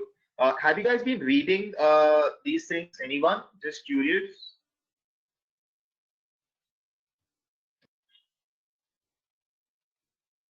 So I had read some time back some McKinsey reports while it was required on the job, but I haven't been really reading them regularly. Okay. And actually, I read from McKinsey and. I'm sorry. Sorry, go ahead. Okay, so I was telling that I read some report from McKinsey and World Economic Forum, actually, especially from their mobile app. Mobile app. Okay. So good. So log on to the web, because most of the reports may not be pushed onto the app. It gets heavy, right? So go deeper into it. And did you guys enjoy reading those? Devanshi, Suryansh, did you guys learn something from there? They were good, but at that time, I was able to grasp only half of it because I was still new to learning things around. So, sometimes it get too technical that, you get lost in between. So I'm still working on that and trying to grasp as much as I can from them. Okay. Same with I have a point to add. So I had to get my basics straight. That is why, I thought, let's focus on some basic stuff and then get to it again. Okay. So that's exactly what you should not be doing. Okay. So the art of reading is, and even, especially the art of learning. The art of learning is to, get out of the comfort zone completely and read really technical subjects, read subjects out of your comfort zones. That's when you start learning, right? So Suryansh, the moment you say, let me get back to basics, you have created a mental comfort for your brain automatically. So your learning rate will be slower. The moment you find 80% of the written matter not comprehensible, great. Start making notes about what are those jargon, what are those sentences, words you don't understand, and look them up. Ask people who understand those things. Because only then you'll be able to have a real hold on the industry. I don't mean to say that use technical terms. I mean to say, see, those technical terms are there to explain a phenomena. Like flex FFV is a technical term, right? I didn't use it to just as a brag value. It is the quickest way to talk about, okay, FFV makes Brazil different. Great. So when I'm talking to my industry peer, we quickly get it. Boss, do an FFV strategy for India. It's shorthand. Okay. But if you're coming across this term for the first time, pause and ask, okay, what is flex fuel vehicle? Okay, can I ask someone, is there some reading material about it? That's how you learn. That's how you develop industry, nitty-gritties, and then that will build. Please understand, you need to build. Uh, you need to build credibility of content in your interviews, right? If you don't have credibility of content in the interviews, you will not be able to build. You will not be able to work on interesting deals like these. Then it becomes like a momentum, you know, without realizing, because you've done 1, 2, 3 deals and everything becomes like way up, right? Does that make sense? I mean, does that make sense to you? Yeah, people generally do ask where you've read it, and when you quote some authors or books or, all these reports that you've read, they really, it gives a lot of weightage to what they are saying because one, you become well read, and two, you know some facts and figures from a reliable source. Yes. What I'm also trying to say is get out of the comfort zone. You know, once in a while, Yeah. do read some technical stuff, right? I mean, so right now, I've been reading something, on, how to write a hash, right? Just out of curiosity. I mean, hash is not hash. This hash is blockchain hash. Okay. So, I mean, it's very difficult. Just to be clear, okay, Saturday afternoon. So, just to be very clear. So, I mean, I'm just curious, okay, how are these blockchain? Everyone's talking about blockchain, but how is a block made? Who writes it? How do you write it? It's a very technical thing. I know I'm not understanding 90% of it because I don't come from a cybersecurity cryptography background. But for me, it's a great peek into, whoa, this is what it is. At least this is how it looks like. Fair enough, right? So you need to get acquainted and you need to deep dive both. Okay. So okay, add Boston and Bain to it. Okay, and I want to have a conversation about one industry with each one of you every session. I want to see how well do you understand. Where have you reached? Okay, sounds good. So let's go to my next fountainhead, Goldman Sachs. Just let me tease you again. What's Goldman Sachs famous for in terms of publishing? What did Goldman Sachs? What term did Goldman Sachs give to the world? CDOs. Sorry, first of CDOs. CDOs actually didn't come from Goldman Sachs. CDOs came from another entity. It was actually Salomon Brothers. Okay. Okay. Yeah. What term? What macroeconomic term? Let me now base. What macroeconomic term did Goldman Sachs give to the world? Yeah, Devanshi, macroeconomics, leverage finance. I don't know. I'm sorry. Okay, others. It's a tease for everyone. Anurag, Mansha, Nachiket, you've been quiet. Rashmi.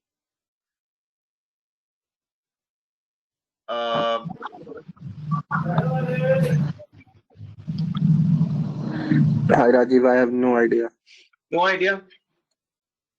No idea. And I'm actually quiet because I'm in my office right now. So Oh, okay. Okay, cool. Okay. You heard the word BRICS, right? Yes. Yes. Yes. Who coined it? Who coined it? What BRICS?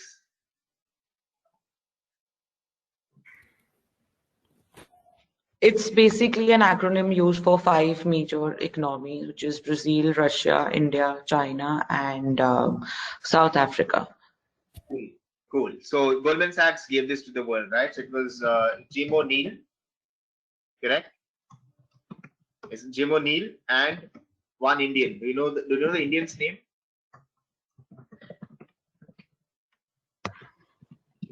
Rupa Purushottam.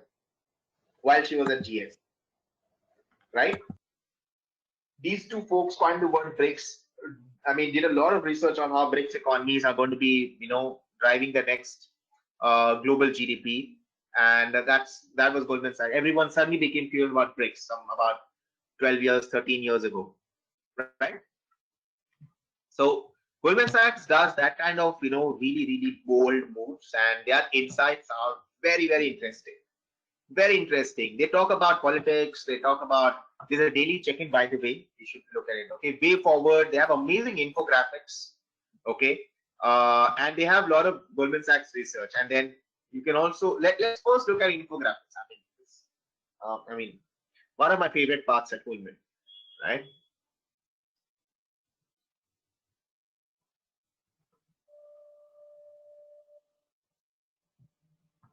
There you go. Right? Yeah. So here's like, how do you make 5G? Everyone's talking about 5G, right? So let's see what 5G is. What's the infographic looking like?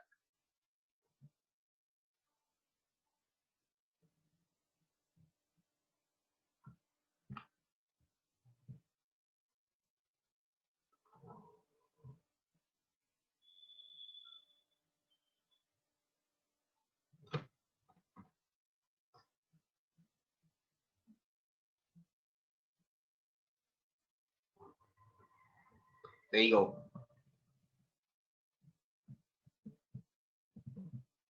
Right? Interesting infographics, right? To understand 5G very quickly. Everyone's talking about it. Very few actually understand it. All right.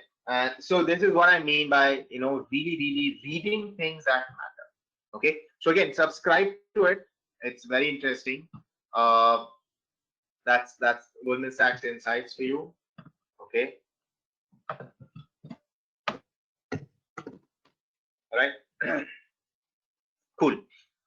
We then go to the other favorite. Now getting more into hardcore.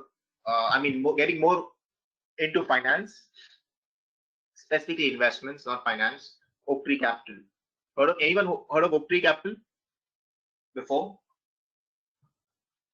Actually, I have heard. Actually, I follow CFA Society India. So there's guy named Howard Marks. He's a co-founder of Oaktree, I think. Exactly. Yeah. So you read India and give webinars on the investment and all strategies, all those things. Correct. Have you read his notes? Do you read Howard's notes? Not yet. You should. So also read his amazing masterpiece. Okay. Mastering the Cycles. Okay. It's like a must-have if you want to get into front-end finance. Okay, that's a great book. Look it up. You should start reading a lot. So Oaktree, what do you read in Oaktree, right?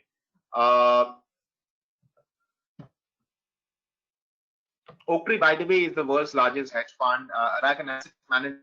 Okay. Yeah. Sorry. Go to Insights. Subscribe. Go to Memos from Harvard. See, you should be knowing what do the leaders, these are what, all these links, guys, I shared with you until now and including now Oaktree. These are called, you need to know what are the thought leaders talking, saying and doing. Okay. Who are the key opinion leaders in your industry? You should be knowing. Okay. Who are your key opinion leaders? Who do you want to follow? What is that person talking about? Like Mr. Chetan Mehni is the key opinion leader, the thought leader for electric vehicles. He's the father of EV in India, right? What is he talking about now? Okay, Mr. Nilekani for IT services and so on and so forth. So you should know, read their memos. Luckily, Harvard publishes all his memos. He's very, very, very vocal about it, right? Great insights. So look at Oaktree Insights, next part.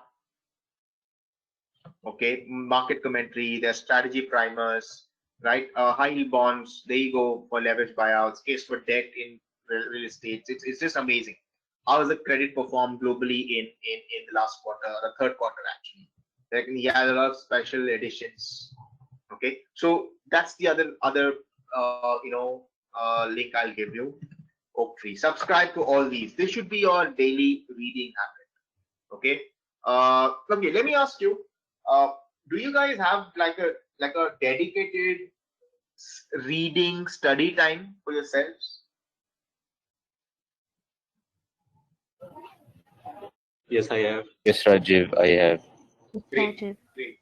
Very cool. So, No, Rajiv. okay, great. No matter how busy you are at work, okay, you need to dedicate at least 1 hour of focused self reading time. And that's when you should be reading all of these. No matter what, however busy you are, does not matter. Okay, it does not matter. All right. So that's so on and so forth. Now, the other macro links. So all these are macro links. Irrespective of your industry, you should be reading these. Okay. Next is VC Circle. Okay. VC Circle is very India centric. It talks about all the deals, M&A deals, P deals, venture capital deals, also a lot of industry. Okay. Gives you some really, again, they are structured the way we have been discussing, right? Look.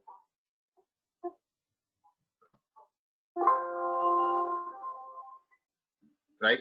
So why? Because one of the other questions in the interview for you will be, okay, what industry you track? Great, fine. Can you talk to me about one of the deals in the industry? What happened in that deal? Okay, what happened in the V-Guard and Giga deal? Why did the investor do the investment? What's the rationale and the likes?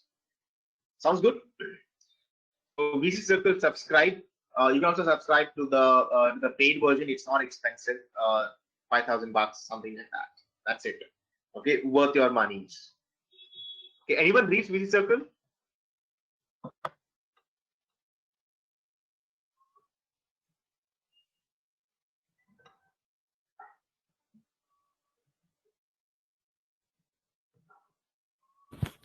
No, Rajiv. No. No, Rajiv, heard for the first time. Oh, No, okay. Rajiv. Then definitely you should subscribe to the links. Subscribe to the paid version. It's worth it. Okay, that's the VC Circle. And the last macro link that I'm going to give you is Tech Circle.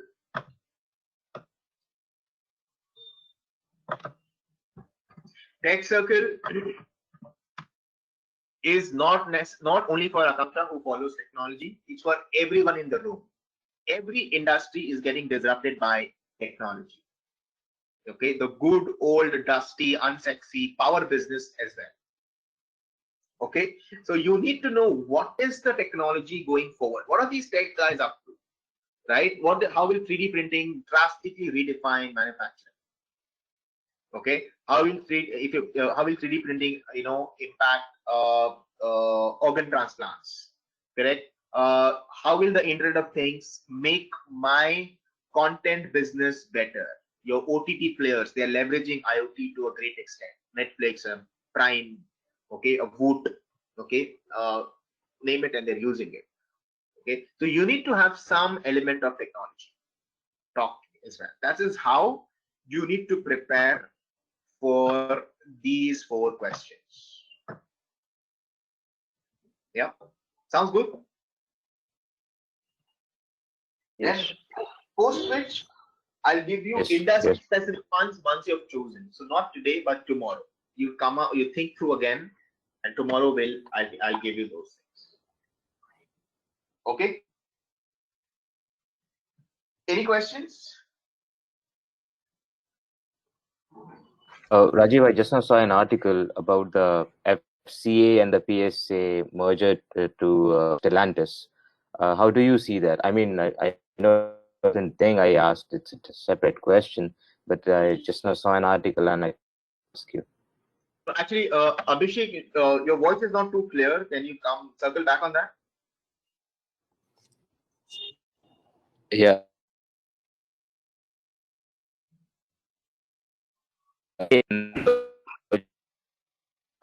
No. Yes. No. Rajiv is asking about your take on the PSA and FCA merger, which has created the entity Stellantis. PSA and FCA merged, right, and created the new venture Stellantis.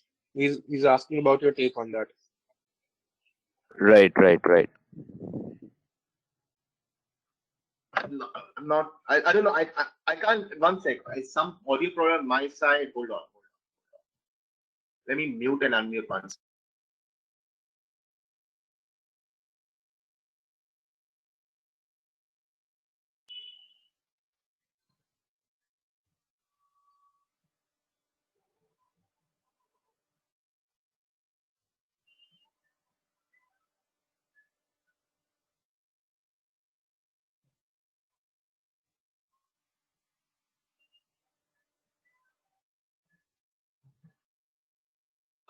Okay, sorry guys, you'll have to circle back. Okay. Oh, Peugeot. Okay, the Peugeot and the FCA merger. Okay.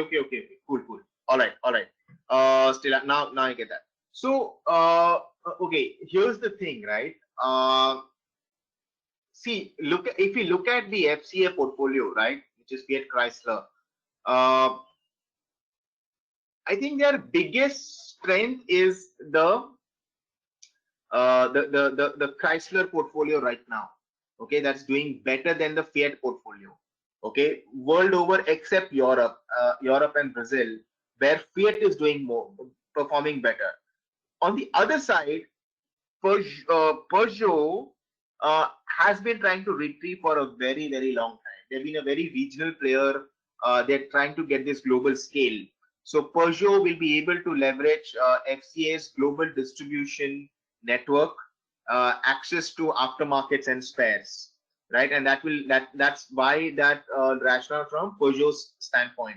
From an FCA standpoint, Peugeot has a very strong platform in the cars segment, okay, which can really complement the Fiat portfolio, right? Better designs, better mechanics, and also more importantly, more focused on cleaner engines and the electric vehicle space. So that's what is driving the rationale from FCA's perspective. Does that make sense, Abhishek, Anurag? That's my Yeah, surely it does. correct. Rajiv, Yeah. I would like to know if Yeah. you have any thoughts on what's the downside of the deal.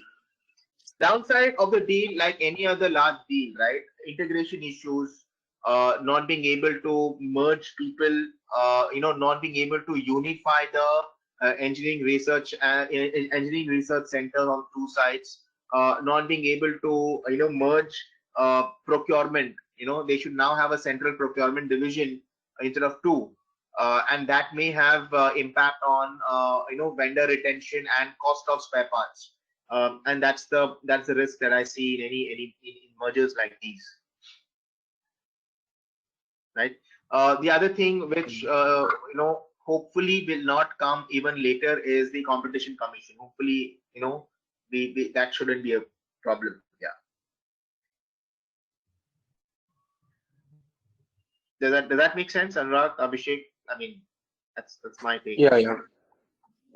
It does. What are your Thanks. viewpoints on that? What are your viewpoints on that?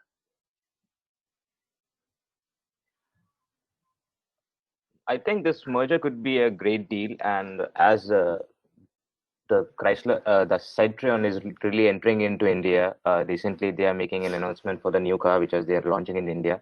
It will be really great to see how Stellantis comes further, because once the merger is done, it would be really great to see how these two companies collaborate, and how the Stellantis comes and further expands its business. This merger is like. I think it could really lead us to and make us to come across with the various new questions about how these two companies can merge together and bring together and come to for a new product, which is like Stellantis, which as they are calling. I think rest is the history. I think I'm not much knowledgeable about how it could really foresee, but I think this could really a good example of how mergers could be between the two companies. I recently started reading about them yesterday, so I was really curious to know about it. So I asked you. Yeah. So Fiat has a checkered history in India, right? FCA. They have not been very successful. Most of their Right. models, even in the late 90s, early 2000s, didn't work. They discontinued. Like the Sienna. I don't know if you recall these models, like Fiat Sienna. They had The they had Premier and everything in Punto. Galantis. They had the Yeah. Punto, right? All Right. these didn't take off well. So, and now even the Jeep is not failing to make a dent, correct? From the FCA. Right. On the other side, Right. Peugeot has had again. They were in India. There was the Peugeot 501 way back, if you recall, in India, right? It used to compete with the Right. 118 NE, the Nissan engine 118 NE, right? So again, they had a checkered journey in India. They announced launching plants, they withdrew, they came back, they withdrew. So it's been in and out, right, for them.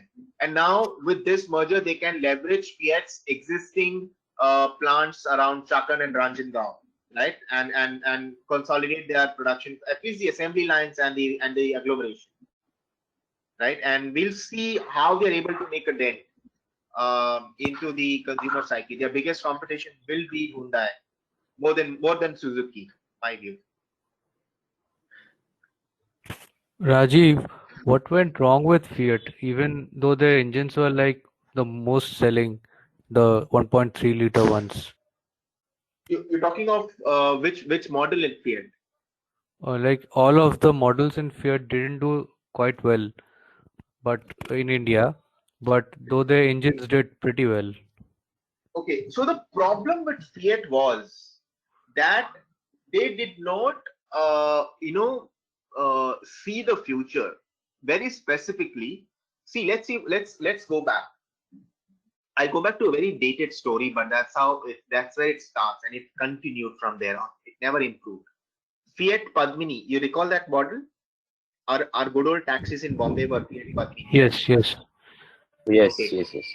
So Padmini Premier was nice, robust, but you know, it was not reliable in terms of efficiency and cost of spare parts. Okay, you know what happened? But Fiat lost out to 118. Correct? You know what 118? There was this NE. Fiat, Premier Automotives launched 118, and they call it 118 NE. Do you know what that NE is? Anyone knows what an NE is? Anurag, you with Lumax, right? No. Abhishek. Yeah, Rajiv, I don't know much, but I don't know. It's Oh, way too old. Oh, okay. You need okay. NE stood for Nissan engine. So Nissan, that was Nissan's entry into India. They started supplying engines, way more efficient engines. Of course, they are Japanese. Japanese engines are known for their ruggedness and extremely low cost of maintenance. Okay, and Premier launched the Nissan engine, 118, right? This was like a massive, massive blow to Fiat way back. Okay, and from there on, Fiat started. Even then, Fiat didn't understood what do you call understood the market of, how do you play the Indian automotive market, which is extremely fuel conscious. So fuel costs are prime, and cost of maintenance, which is the running cost. Okay, so unlike the traditional Fiat DNA, okay, of power, which didn't work in India. In India, the parameter was fuel efficiency and not power. Correct? And that is what led to Fiat's demise. Punto, come fast forward to the Punto, the Gran Punto, right? Amazing power, but not very good on fuel efficiency. So it again lost out on the Indian buying parameters, right? Who ate the market there? Hyundai. Hyundai cars have great efficiency, low on maintenance, okay, and if the higher models also have good power, correct. That's where Fiat has not been able to succeed. Same with the Jeep. Okay, a mileage of 6. Come on, are you kidding me? right? And at that price point, which is about 18 to 22 lakhs, mileage of 6, I think people have better options in that price point and for that kind of a power, right? So that's my take. Does that help, Kaustubh, to understand what went wrong with Fiat? Yeah. Yes, Rajiv. But Rajiv, but they are very optimistic about the Jeep in further in Indian market. They are willing to launch maybe the Wrangler and the Grand Cherokee further, which might have lesser mileage than the Compass itself. How do you see that? Agreed. So that's a completely different set of buyers, right? People who are buying the Cherokee, the Right. Grand Cherokee or the Wrangler, they don't care about mileage. For them, it's about that ruggedness. They get into that 4x4 space. Okay, and that is largely the second car in the family, not the first car in the family, right? In India, especially in India, correct? Right. I think that's the Land Cruiser equivalent of Toyota. Like, Yeah, yeah. With I mean, the Grand Cherokee, right? Yeah, yes. the Grand Cherokee. So Yes, yes. I've driven the Wrangler. Wow, I mean, no better car than that for Bombay roads at least. But there are no roads in Bombay that can easily accommodate a Wrangler, right? Can you compare it to Thar? Sorry, Can you compare it with Mahindra Thar? no way. No way, right? Mahindra Thar is a baby in front of the Wrangler, right? The new Okay. hot top car, right? So my point is, Fiat is now getting into those, especially from the Chrysler portfolio. All these comes largely from the Chrysler portfolio, right? Getting into these large SUV space, which is fast growing, and they want to position themselves as the true SUV. Is the Jeep, is the Wrangler, is the Cherokee, correct? It's not the Fortuner, it's not the Thar, okay? It's not the other SUVs like the Santa Fe, right? They're the soft roadies. So positioning of Jeep has always been like that as a brand. Different buyers mentality completely. And most of it is a CBU, correct? Most of it is a CBU. It's a completely built unit, or it's a semi CKD format, semi knockdown format, which that's what makes it very expensive. But the plant that we had set up in Ranjangaon, Chakan, is for localization, right? Local manufacturing. So that's where the economics don't go. So with this, the PSA merger, the Pershing merger, they start assembling locally at the existing Fiat plants. Okay, and which means from that plant you will not see a Wrangler or a Cherokee being rolled out in the near future, right? A fully born. Yes, there will be a semi CKD format.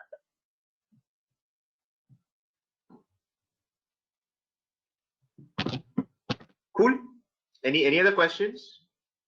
No, that's all. Thank you, Rajiv. Super.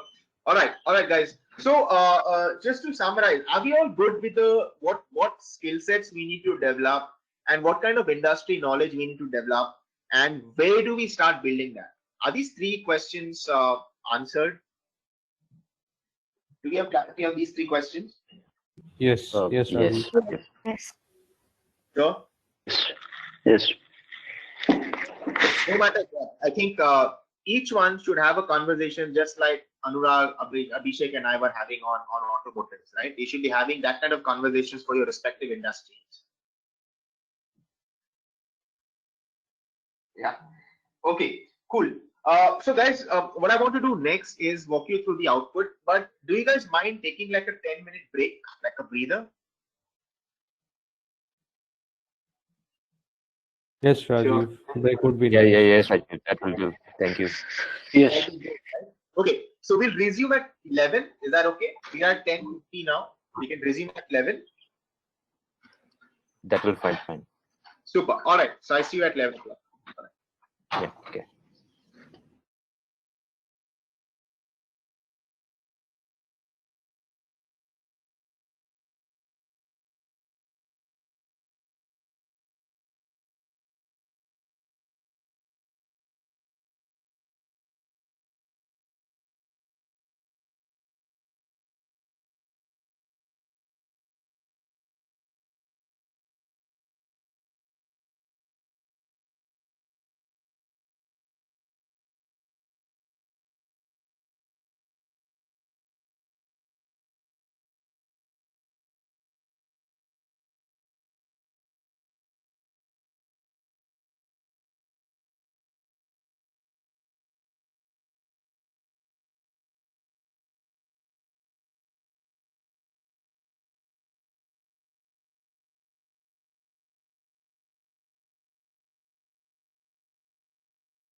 Okay, is everyone back? Yes, Rajiv. Yes. Most of us are back, so we can start. Okay, so let's resume. And I'm going to resume by asking one question. Are you guys up for that? Yes. Yes. Okay. Okay. So my question, one sec, is guys, one second.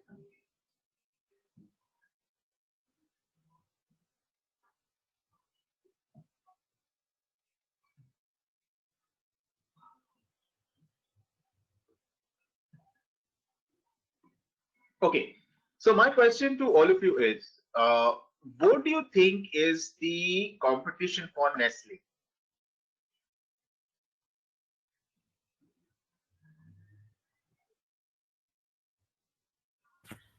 Unilever. Unilever's, okay. I'll say ITC. ITC, okay, Abhishek.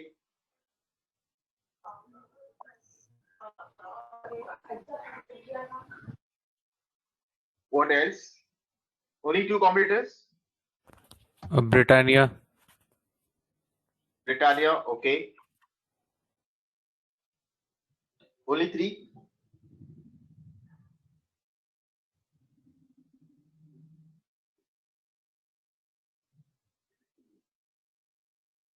Sorry, I missed the question, Rajiv. Do you mind repeating it? Yeah, Devanshi, the question is, who do you think is the competition to I'm sorry, competition to Nestle? Nestle. Yeah.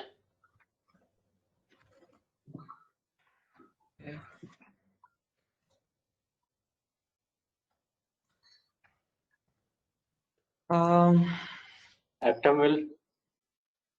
Suresh, what is it? Sorry. Unilever? Yeah, Unilever's is what we already gathered. We've Okay, gathered sorry. Britannia, we've gathered ITC. What more? Uh, Kraft Foods? Kraft Foods. It's no longer Kraft Foods now. It's Mondelez, right? Mondelez, yes, Mondelez, sorry. Yeah. Okay. And Mondelez and PepsiCo is, I think they are also in the similar field. PepsiCo. Okay. Excuse me? Hello. Many small scale industries are also coming up under the regime of Make in India also. They can also give tough competition to few of the products like Maggie noodles and all that and small. Is it Correct. okay? Yeah, yeah, Swati. Actually, I You think mean Swati? You mean Patanjali? Patanjali is there. Then there's Balaji, that is a local brand in Gujarat. That is also Balaji. coming up with that noodles. Yeah, yeah. Balaji also means Rajiv, also Reliance, like after its acquisition of the Biani Group's what is this? Future Group. This I think this Nestle has big yeah, advantage yeah, in Future Indian Group, yes, food the market. Future Group. Okay. Reliance is competing with everyone, no? It's Oh competing yeah, with, surely it is. yeah, very But the soon it will, quality wise, it is not good. Reliance Their will supply compete very chain, also. Huh. the quality and supply chain, I don't think it is good. Better. It's They both, need to it's work both. for it better. Quality and Reliance, these are like antonyms. Get my point? Yeah. I What think what is they're trying to do is reach a monopoly kind of a thing. They're trying to enter into every business. I also heard they're also entering into this Ola Uber. They are about to give them a huge competition by bringing into this taxi services. I'm not sure how reliable that information is, but they're entering into every business, every every genre they're taking into the picture, that be is, it food, be it what I call, what people call, what I also call such kind of business strategy. I just put it in the chat. Desperate diversification. Okay. So they're so desperate to go to the petrochemical business. जहाँ पैसा लगा डाल दो, देखा जाएगा बाद में. हर जगह लगा रहे. कैसा? Okay. No, Okay. I mean, no sense of quality, no sense of customer service. I mean, the Geo Fiber customer service is so bad. Reliance Fresh, there was nothing fresh in Reliance Fresh. Everything is out there, matlab, near expiry. No wonder they didn't do well. Reliance Trends, there was nothing trendy there. Really bad merchandising. Really ugly merchandising. Reliance Not Jewel, even good with the employees also. yeah. I mean, bad. They don't know how to run a consumer business, right? Even Let's they put are it. also in Jewels, Reliance Jewels, right? Yeah. Even that's not working that good. The designs are so bad. Correct. Reliance Digital, I don't know how it's surviving, but I think Chroma is still leading that space. Vijay Sales, Kohinoor is still leading that space. Reliance Footwear, oh God. I think the worst leather products or rugby products I've seen. Reject Mal. Reliance Digital doesn't even have the latest products with them. So the other day I went to pick up something and they were like, stock nahi hai madam, jab aayega tab batayenge. So they just have too much money to put in everywhere, and I think you've just put it very well in those two words. Oh, thank God. I'm good at communicating orally. How you figured out that. So, yeah. We might have a Reliance Bank someday. Oh God. And you know how will they do it? They'll acquire State Bank of India. So they'll take State Bank of India. Yeah. They will buy it at a discount with all their NPAs. Exactly. And sorry. If I'm not wrong, they did also pitch in for the Jet Airways deal, right? But they didn't get through, no? They lost it. They didn't get through, yes, but they tried to do there also. So they wanted their whole thing also. They didn't get through. Otherwise, Jet Airways, वो नए airline में भी वो forcefully जियो से OTP लेना पड़ता. मैं check in via Jio.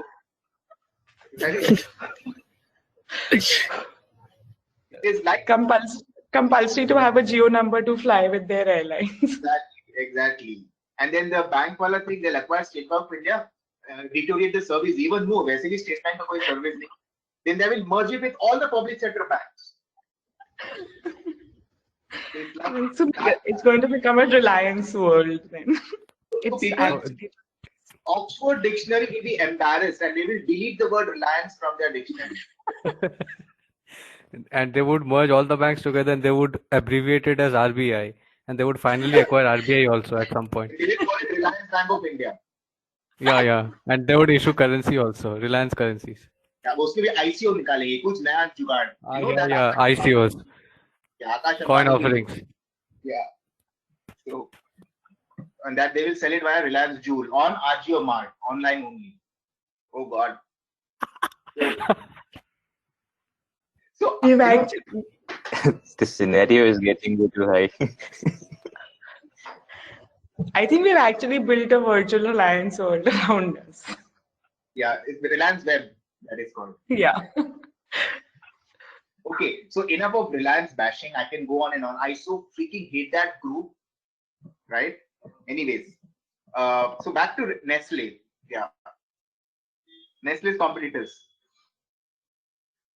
I think the AIB All India Bakchod should do one stand-up comedy in Reliance. It'll be fun, just like they did for Adia Pan.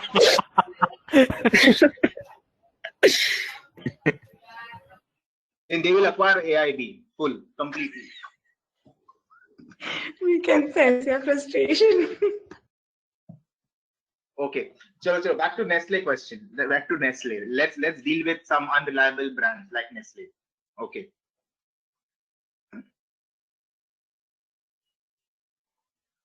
Okay. Actually, I think Nestle has tough competition in FMCG business, but they have almost or little to no competition in their baby food. Okay. That is Nan Pro. One of their brands is Nan Pro, right? Yeah, and they are also slowly venturing into pharmaceuticals. Correct.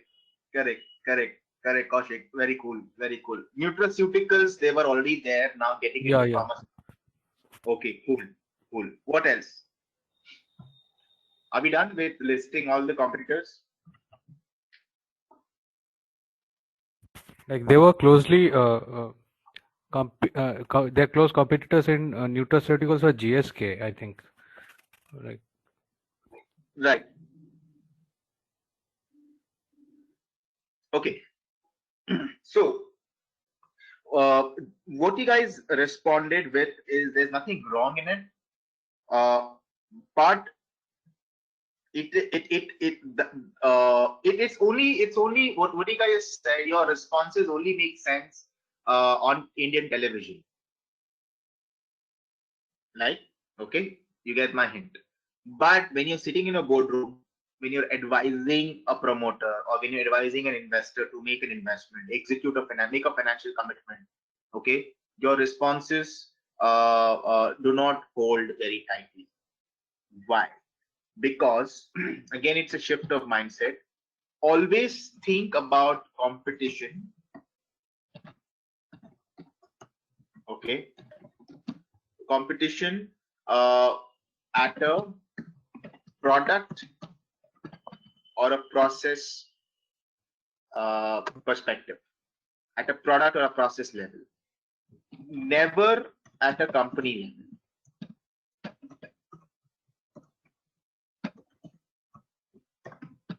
Competition is always at a product level or a product category level or a process level. Yes, not at a company level. Let's take an example. Nestle. Nestle has so many business divisions under it, under Nestle, right? You have the chocolates division. Now, the chocolates division, the competition is the chocolates division of Mondelez, because Mondelez has other products as well. Okay, the competition is the chocolates division of ITC, the chocolates division of Amul, the chocolates division of Perfetti Van Men. Right? Does that make sense? Okay. Nestle has a. Did you know Nestle's beverage business? Okay. Within that, the tea business, Nestea. The competition to Nestea or tea is going to be Dilmah, going to be Girnar, right? Going to be Wagh Bakri, going to be Hasmukh and Company, going to be Society, going to be Lipton. The coffee business of Nestle, competition is Continental Coffee, CCD, okay, and the likes, Tata Coffee, okay. Nestle also has a massive dairy products business. The competition for that is the dairy business, specifically the dairy business, okay, of Amul, of Arla, okay, of the other local brands like Sarda Farms, Pride of Cows, okay, and the like. So you see, the moment you look at a product category or a process, the competitive set, the peer set, as we call it, and peer set is very, very important to know in mainstream finance, okay, front end finance. You should know who the peers are. And a large chunk of your skill set gets reflected in what your peer set looks like as a financial analyst.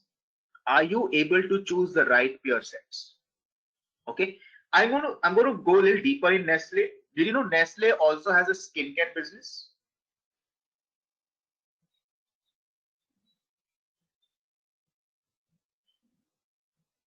Yeah, were you aware Can of you that? come again? Can you come again? I missed that. Nestle also has a skincare business, a fledgling skincare business. Someone's aware about that? no, Rajiv, No. not the same. No, Raja. No, right? So skincare business. When you look at skincare business, you have to then build the peer set who are in skincare, right? Then an ITC, then a Unilever's does not make sense, is not relevant, right? Are you guys with me? Nestle is also into the pet care business, pet foods and pet care. Then your competition size, your peer set changes. Okay, P&G, which has a pet care business, that becomes your competition. Colgate, Palmolive also has a pet care and a pet foods business. That becomes your competitor. Correct? So a Unilever's does not have any of these. Unilever's does not have a chocolates division, so it's not but Unilever's dairy business, okay, or Unilever's what business will get this competition? To what product category? Difficult, right? Difficult, right? And ITC again. Yes. At product ITC, are you talking of the paper boards division? Are you talking about ITC's hotels division? Are you talking about ITC's chocolate business? Are you talking about ITC's agri business? Are you talking about ITC's NBFC business? Which business? So you can't build a peer set at a company level. You have to build a peer set at a product or a process level. This is the difference between television analysts and financial advisors who are helping the promoters or the investors make more money. Right? Are you guys with me? Yes. Yes, Rajesh. Yes, Rajesh. Yes. So guys, now by the way, Nestle also has, did you know Nestle also has a very large paper business? Do you know that? Packaging business. So when it's packaging business, ITC Paperboards division as a competitor, West Coast India Paper Private Limited as a competitor, Smurfit Kappa, the world's largest packaging company, as a competitor, Edelman in Germany as a competitor. Right? So guys, we need to look at that very, very very, very deeply, very specific. Okay. So, are you up for another question? Yes. Yes, Rajesh. Okay. Similarly, on the lines of competition, right? Who do you think is a competition to Tata Motors? Ashok Leyland. Okay. Mahindra. So in their private vehicle, we have a Maruti, Toyota, and the commercial vehicle we have like Benz, and then Mahindra, Eicher Ashok Leyland. Motors. Okay. But Suzuki also I think has the a biggest competitor for Tata is Hyundai. Anurag, sorry, I missed you there. I'm saying I think the biggest competitor for Tata in passenger vehicles would be Hyundai. Cool. Again, so before building a peer set, ask for which product are we building the peer set for. Tata Motors has so many things under that. Okay, it has a passenger vehicle division, it has a trucks business, it has a buses division, it has a mini truck business, correct, and it has a automotive finance business, correct. Now for each of these 5 divisions, the peer set is going to be different. For passenger vehicles, it will be the passenger vehicles of Toyota, because Toyota also has a commercial vehicle and a diesel engine business. You know what it's called? Anyone knows what it's called? Anurag? Hino. Yes? You didn't know? Did anyone know about this? No, Rajesh. Mahindra. Yeah, exactly. Goes back to this question of mine, the ones that I've highlighted. Okay, M&M has a passenger vehicle division, but M&M has a trucks division, which is Navistar. That's a competitor to the trucks business. M&M also has a two-wheeler business. Now, why should the M&M two-wheeler business be competing with Tata Motors? Why is this important? Because when we end up making the financial model, which is not far from today, okay, in our sessions, okay, the skill sets, you need to know the industry knowledge. What industry are you modeling for? What are the assumptions? What are the growth drivers? The growth drivers for a two-wheeler business is very different than that for a truck business. Do you agree? Within the same group, right? And the growth drivers for an auto finance company is very different than that for a tire business. Do you agree? Correct. So all these things need to be communicated into the financial model numerically and the business model in the pitch deck. Sounds good. Now, valuations, I'm extending much further into the course. Valuations also depend on the peer set. So that's how critical um, is this exercise of building the peer set. Need to know these 4 questions. Okay, I'm just highlighting the criticality of how helpful it is to understand the industry. Sounds good? Sounds good. So next time you come across a company, do not immediately match it with a competitor. Ask which product are we talking about, right? M&M has a very large tractor and a farm equipment business. Why should that business be the valuation for that business be compared to the valuation of Tata Motors overall? Does it make sense, right? Rajiv, Yeah. I wanted to know, like, as a financial advisor, if suppose I'm working with some company and they ask me that we need to enter into chocolates business now, so it would be my job to not just know the peers but also their financial aspects, and also to identify each and every non-financial aspects as well. Or will it be the work of the operations or the sales heads to know whether they can grab the market or the other areas? No, you should be knowing. See, as a financial advisor, you should be knowing. Sorry, you should be knowing strategy plus when I will not use the word finance. I'm going to use the word investment frameworks plus the ops. Finance and investments are very different. So, as an investment advisor, is what we are actually now trying to get into as a financial advisor, right? You talk about investments. So Okay. it's like about the operations. So, cost structure. How will you know? Yes. How will you know the financials of that product of the peer? It's only when you know the cost structure, right? Now, cost structure Right. for say a 90% plus cacao or cocoa is very different than that for a 60% plus cacao, right? Within the chocolates industry, and the cost structure for very different than that for the brown chocolates, right, or the darker chocolates. Correct. Right. The cost structure for peppermint mint based chocolates is very different than that for dairy based chocolates. Correct. So that means you need to know how is the product made. What is the process? Process means the ops. You need to know. अच्छा यहाँ से कौन raw materials आता है. इसका processing time ये है. It goes through 10 processing cycles, and then the packaging is very expensive.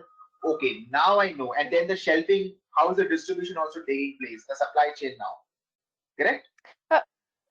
Rajiv, that's okay. That I understand that to know the cost structure is important for the ops, to know the entire operations. I was just confused. Ki, like a salesperson, sales manager, he has a duty to know that if we enter into this product, what sort of market are we going to cover? Do we have the customers for them?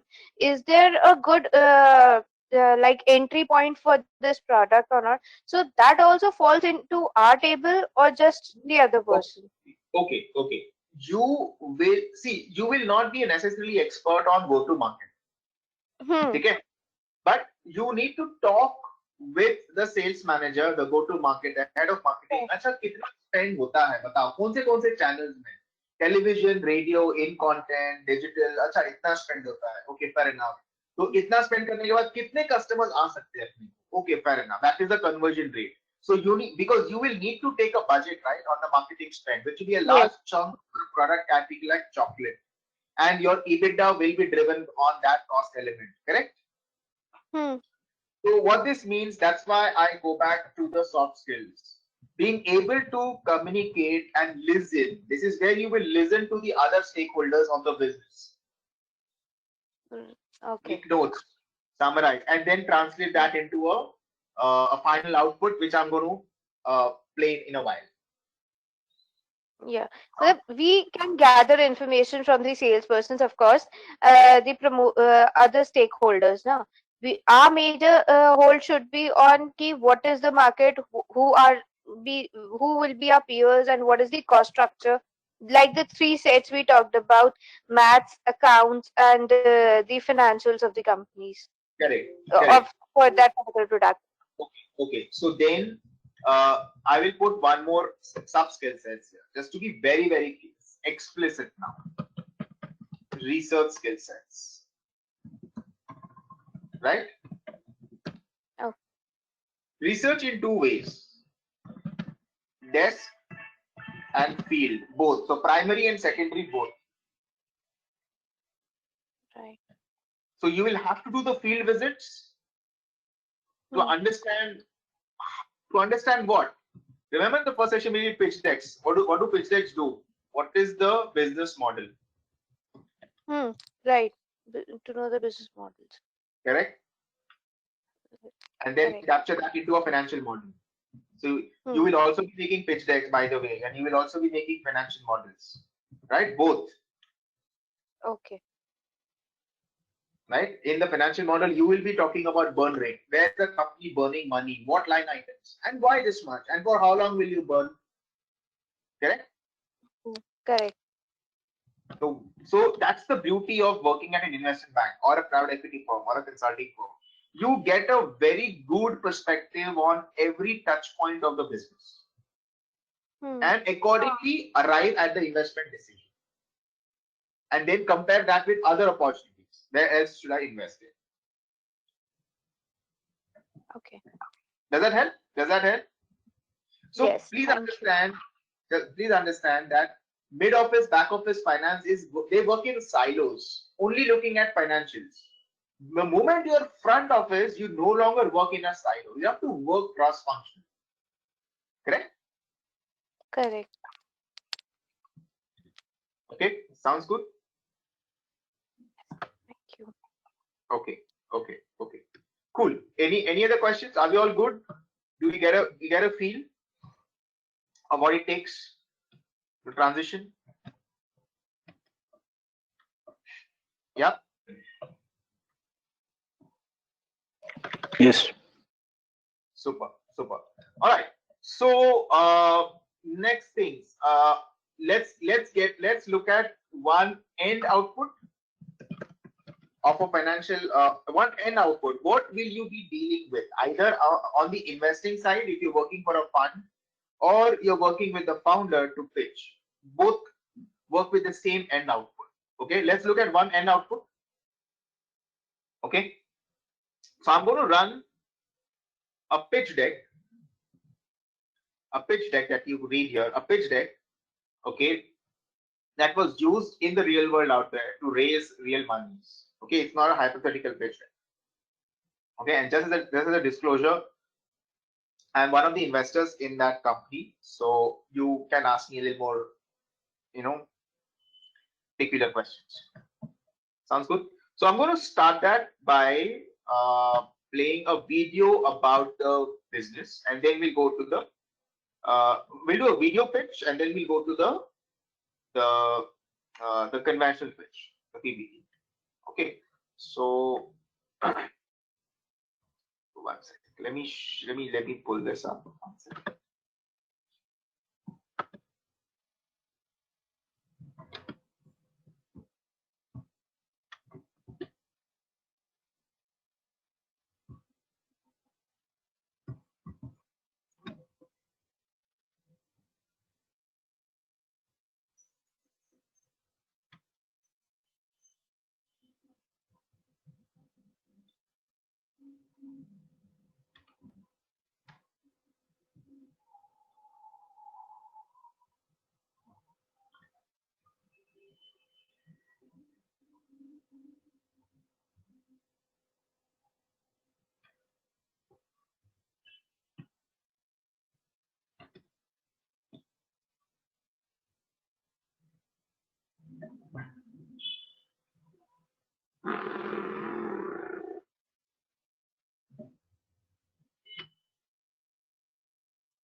Okay, guys, one second, one second. I'm just pulling up the video pitch.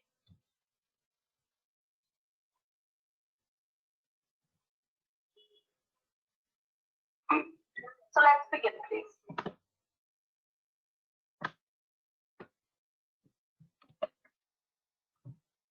Yes, my name is Shivam Singh and I'm the founder of startup and you offer me signing brief introduction of our team businesses.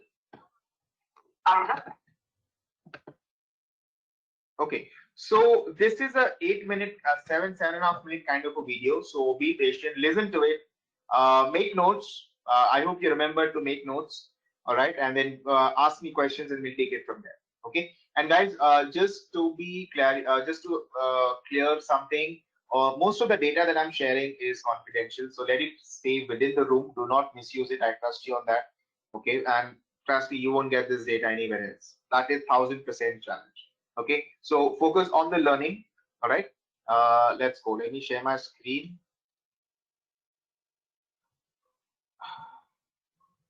All right, and here we go. Begin by giving a brief introduction of our team. There are three co-founders, two of which are trained lawyers and are graduates of National Law School, Bangalore. I have worked with a startup called Broker before, which was later acquired by Kinetic.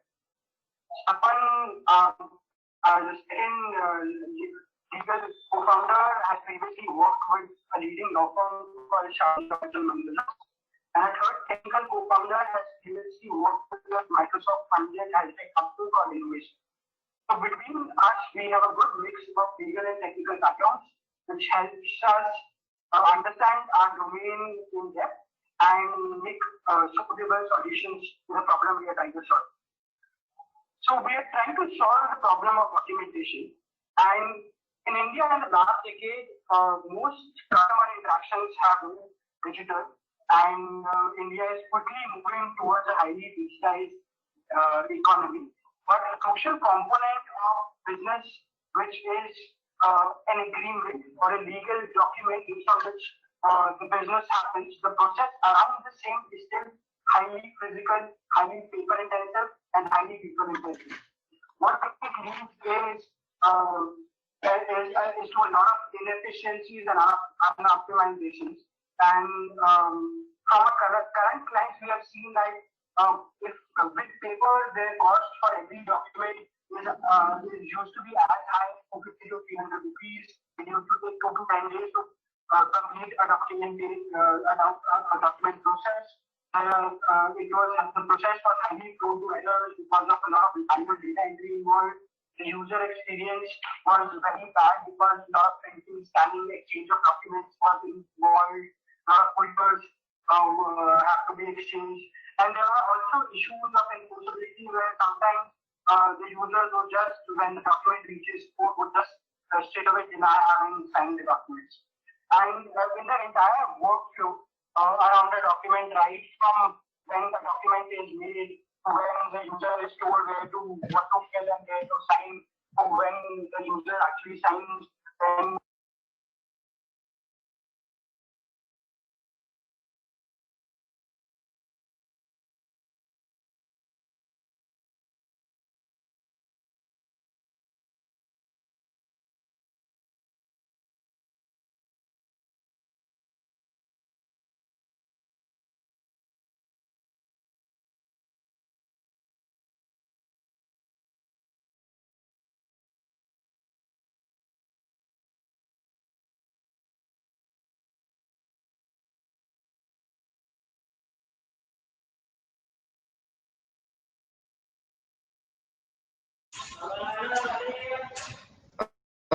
Raji, nothing is audible. I don't think I can hear anything. Yeah, same for me. Yeah, voice same for quality me. is not good.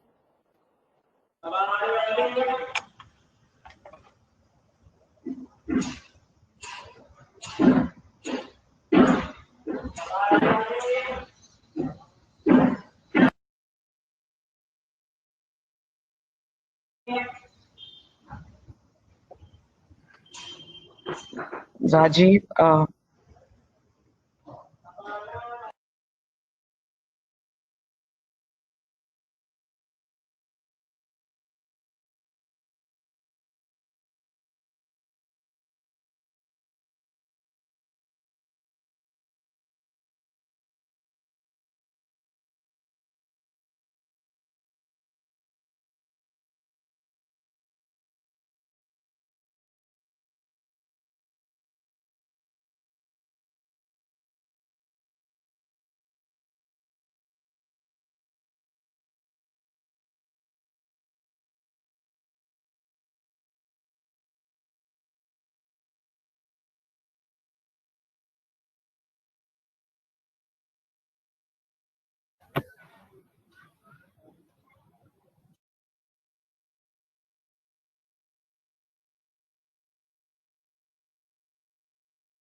All right, guys. So what do you gather? There was no sound, Rajiv. We It couldn't was not comprehend audible, much. sir. I Oh, think really? because think we went on mute or something. That's the reason. Oh, sheeps. Okay. Could you hear the first part of it? Just for 1 minute Just or the something. flow. Yeah, just Okay, for okay. the nothing Oh, else. sorry. Okay, let's That was replay the also tape. For a clear. minute Even or then, it something. was That's it. not clear actually what they were talking. It's not that Okay. clear. It's not comprehensible. We cannot understand what they are trying to say. Is this okay now? But a crucial component of business, which Is that okay now? Was that okay? Can you play for a little longer? Maybe we'll be able to understand if we can gather something or not. an agreement or a legal document based on which the business happens, the process around the same is still highly physical, highly paper intensive, and highly people intensive. What it leads is to a lot of inefficiencies and unoptimizations. And from a current clients, we have seen that if with paper, their cost for every document is used to be as high as 450 to 300 rupees. It used to take 2 to 10 days to complete a document process.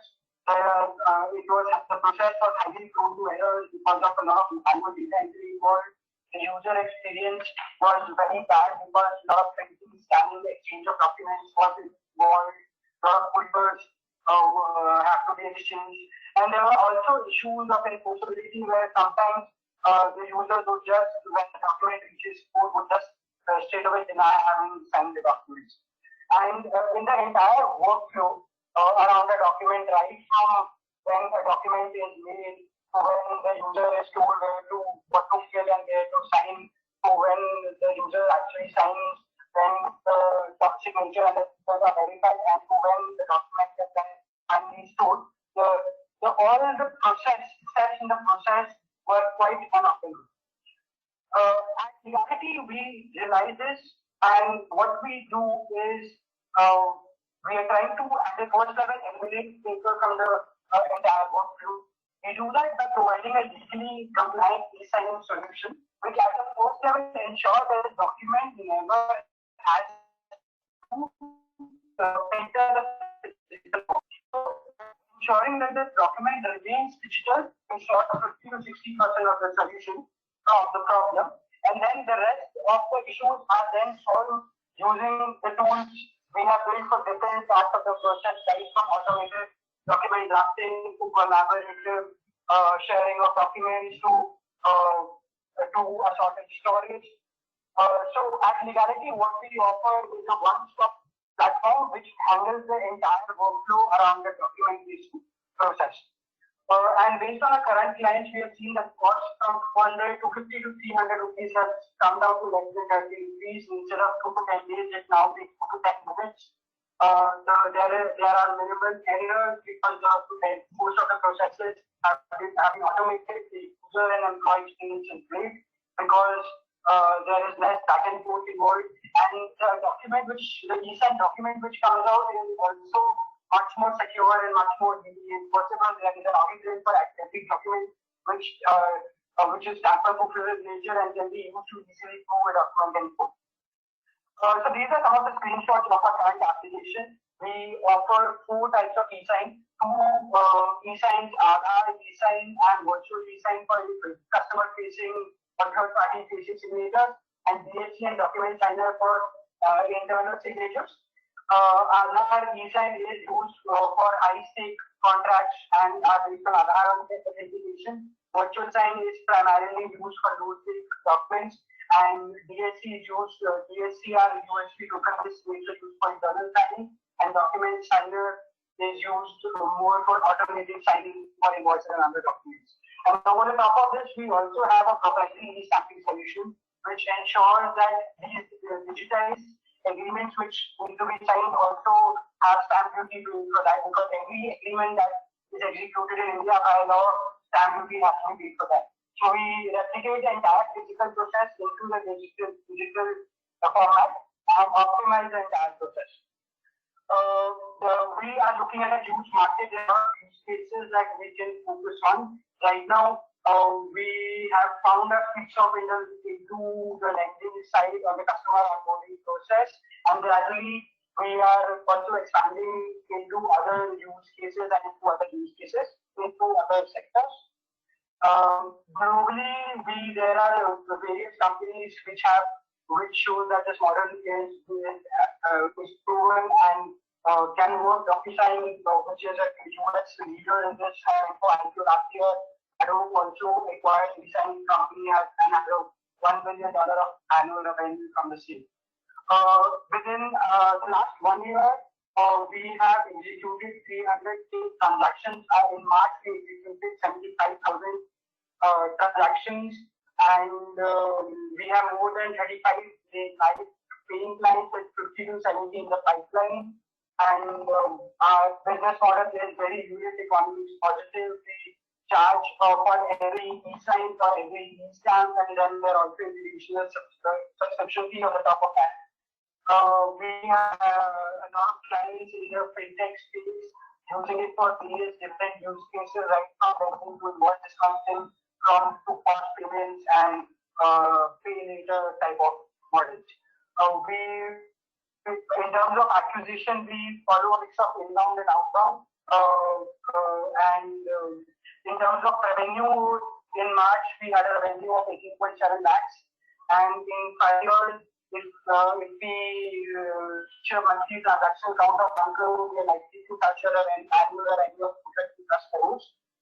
In terms of the market, our legal expertise helps in creating a legally compliant product, and again, create a certain level of confidence and trust in the solution. And we are looking to raise a round of 2.5 CR, and from Mumbai Angels, we are looking at a 1.5 CR sum, and we look forward to working with Mumbai Angels. Thank you. Okay. Now was that clear? But much better? Yeah, now it was Yes, better. it was. Okay, great. So let me play one more video. It's less than 1 minute, and then we resume the conversation. Okay, let's set the context. One second. All right.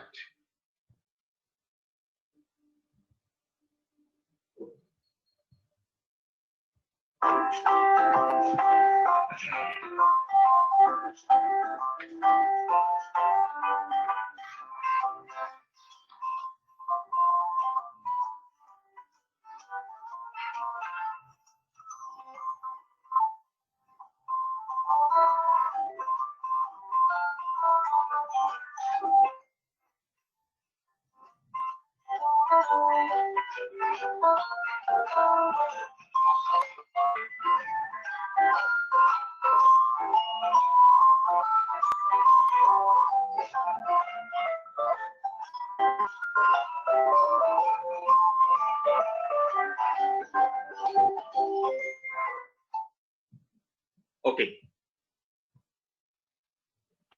There was no talking there, just an explainer video.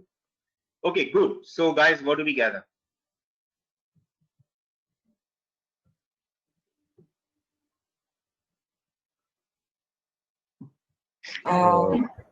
I think at the start of the page, they started with what the basic problem was and what they are trying to resolve, uh, and uh, and then they took it from there, explaining that these are the problems and this is what the solutions we are giving.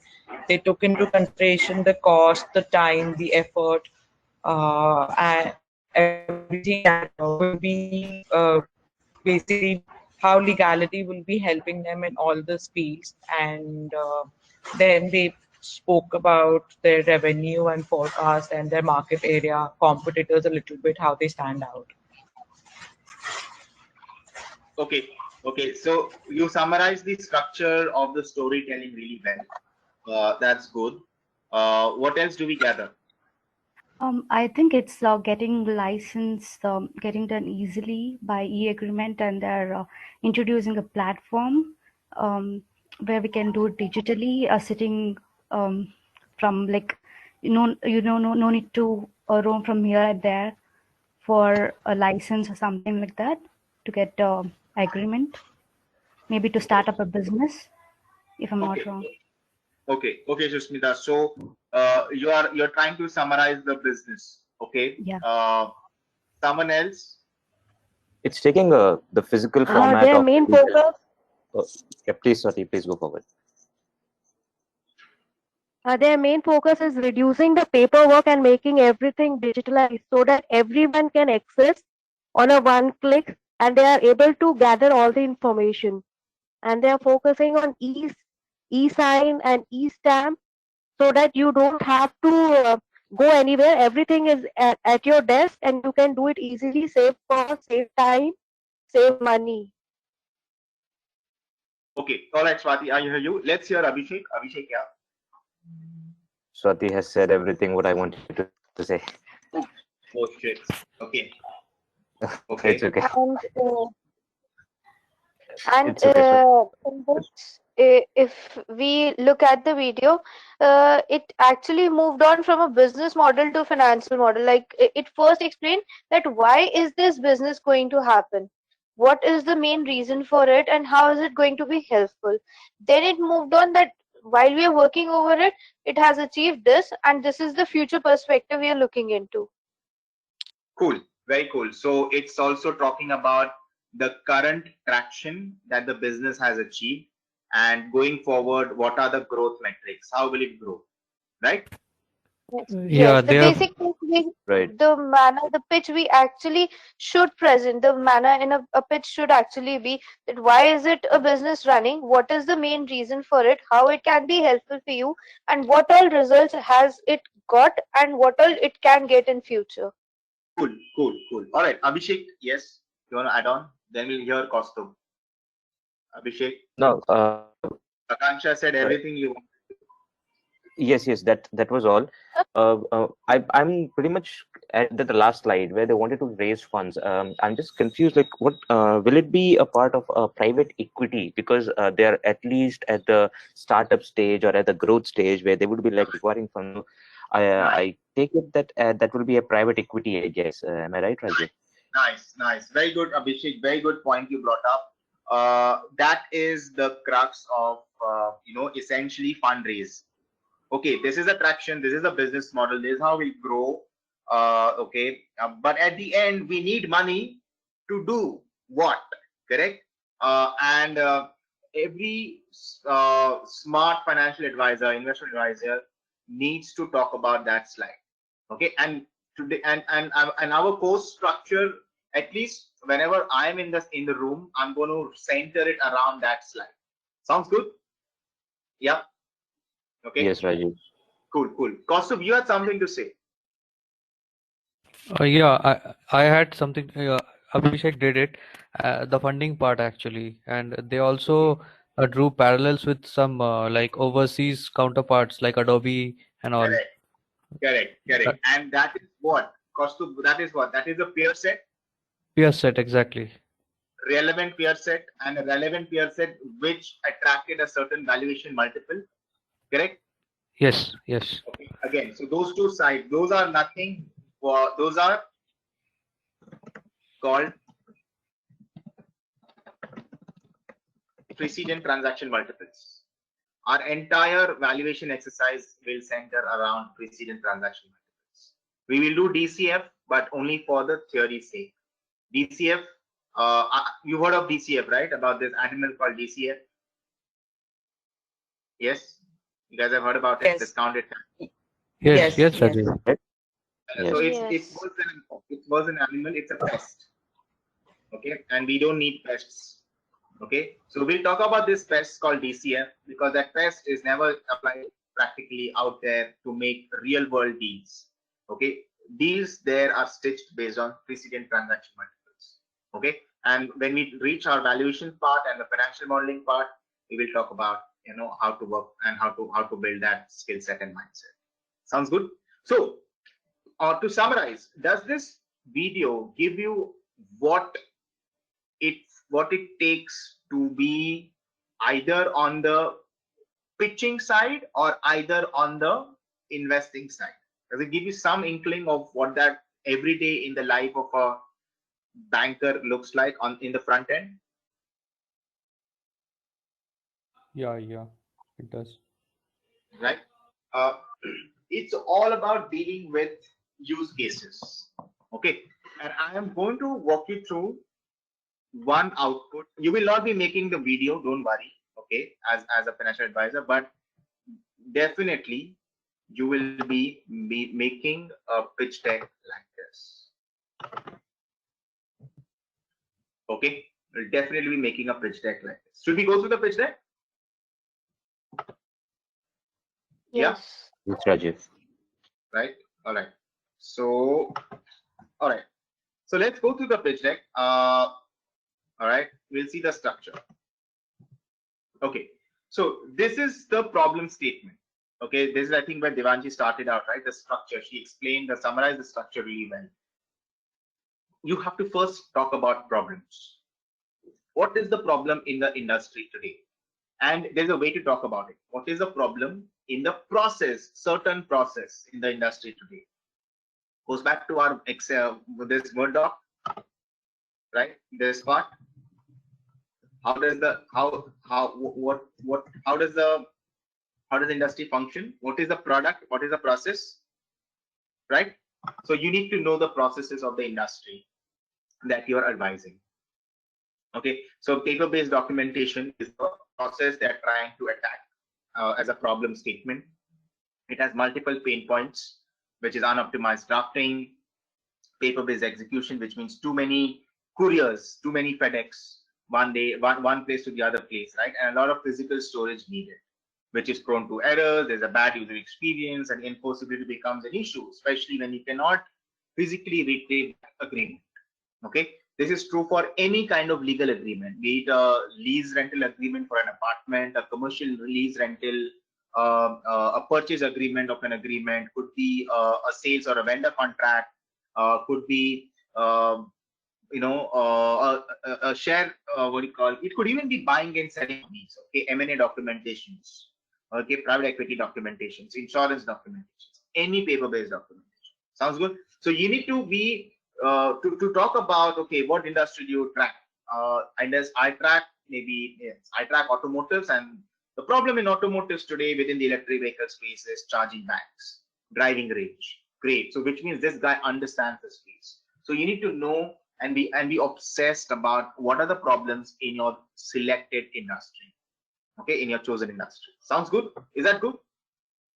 Yeah. And this document that you see, the 14-page document, is what you see, is called a pitch deck. You as the financial advisor and the front end teams is supposed to produce high quality pitch decks like this. Okay, because you are probably taking this to an advisor, a private equity advisor, private equity investor, or a venture capital investor. Okay, I have this interesting startup in workflow automation, are you and digitizing India, all of that. Are you interested? It's okay, looks interesting. Tell me, talk to me more about it, right? And that's when you start talking about it via the pitch deck format. Yeah, you get the use case of it. So be obsessed with problem statements, be obsessed with use cases in the industry. That's why I'm going to keep telling you again and again. Know how the product is made. When you know how the product is made, you can figure out spots, gaps of how, what are the inefficiencies, what are the problem statements, what are the pain points, where is the process broken, can you fix that? Okay, sounds good. Any questions on this slide?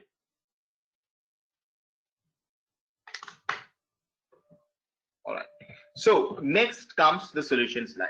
Okay, how are you solving that problem, those pain points? Great, automated, collaborative, this is where you start talking about the qualitative aspects of the solution, the qualitative aspects of the product.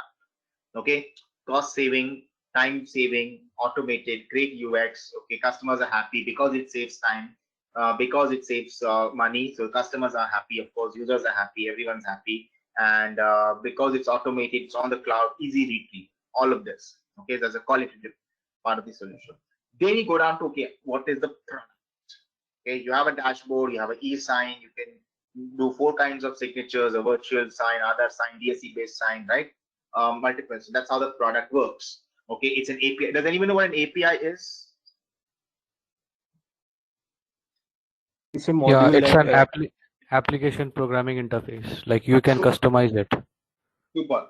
APIs allow you to stitch two different softwares together. Correct? Most of the softwares today are it's APIs. There's an API economy, by the way, massive API economy. So anyone who's picked up information technology, who's at Akansha, you should know about APIs. The role of APIs in the future of technology platforms. How is an API? And you will, if you're working in a tech advisory team, you would probably be interested. Hey, find me a good API that I can acquire in, say, travel tech, or in, say, cyber tech, or in, say, fintech. Right? Those are the problem statements you deal with as an advisor on the TMT side. Cool. So look up the API economy. Yeah, sorry, I heard someone. What's that?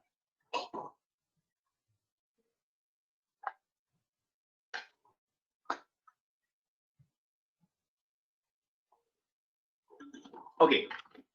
Then the next part of the pitch deck is talking about the opportunity. How large is the market? It's market sizing, right?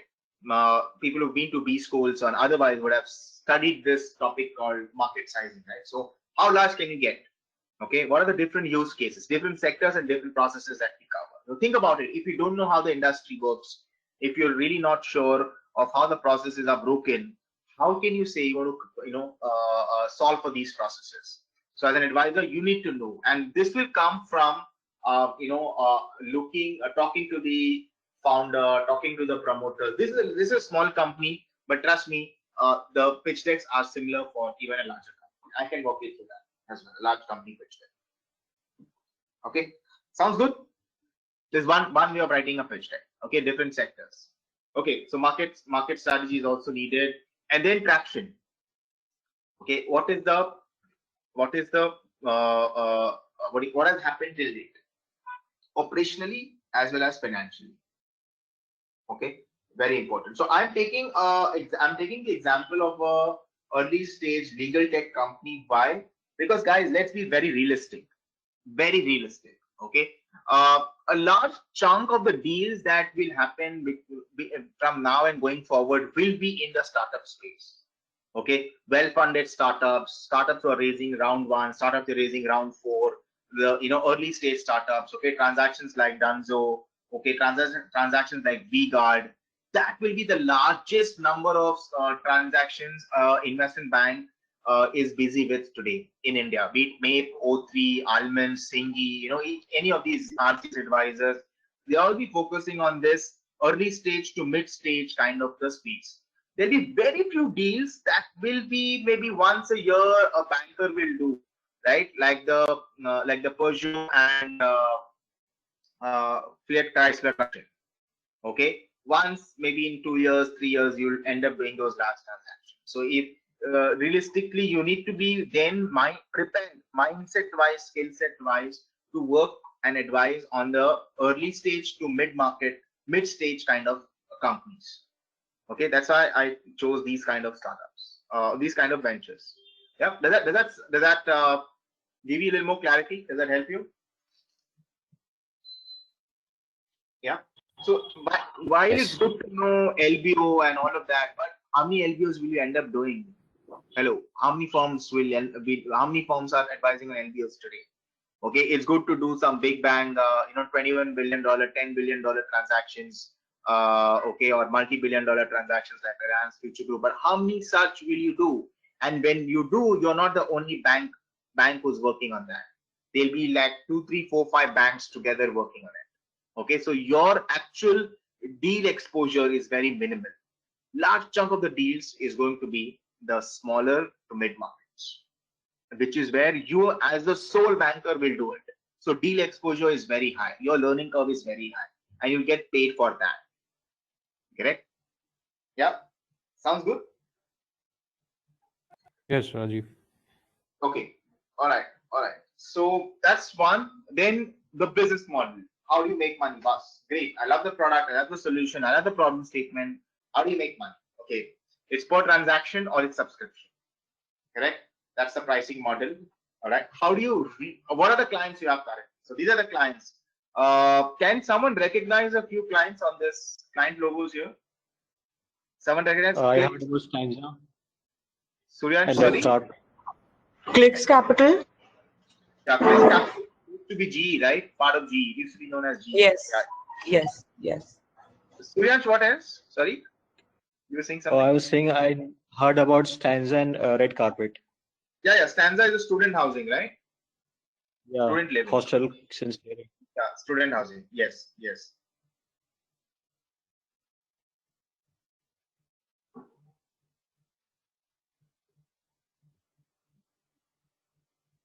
Okay.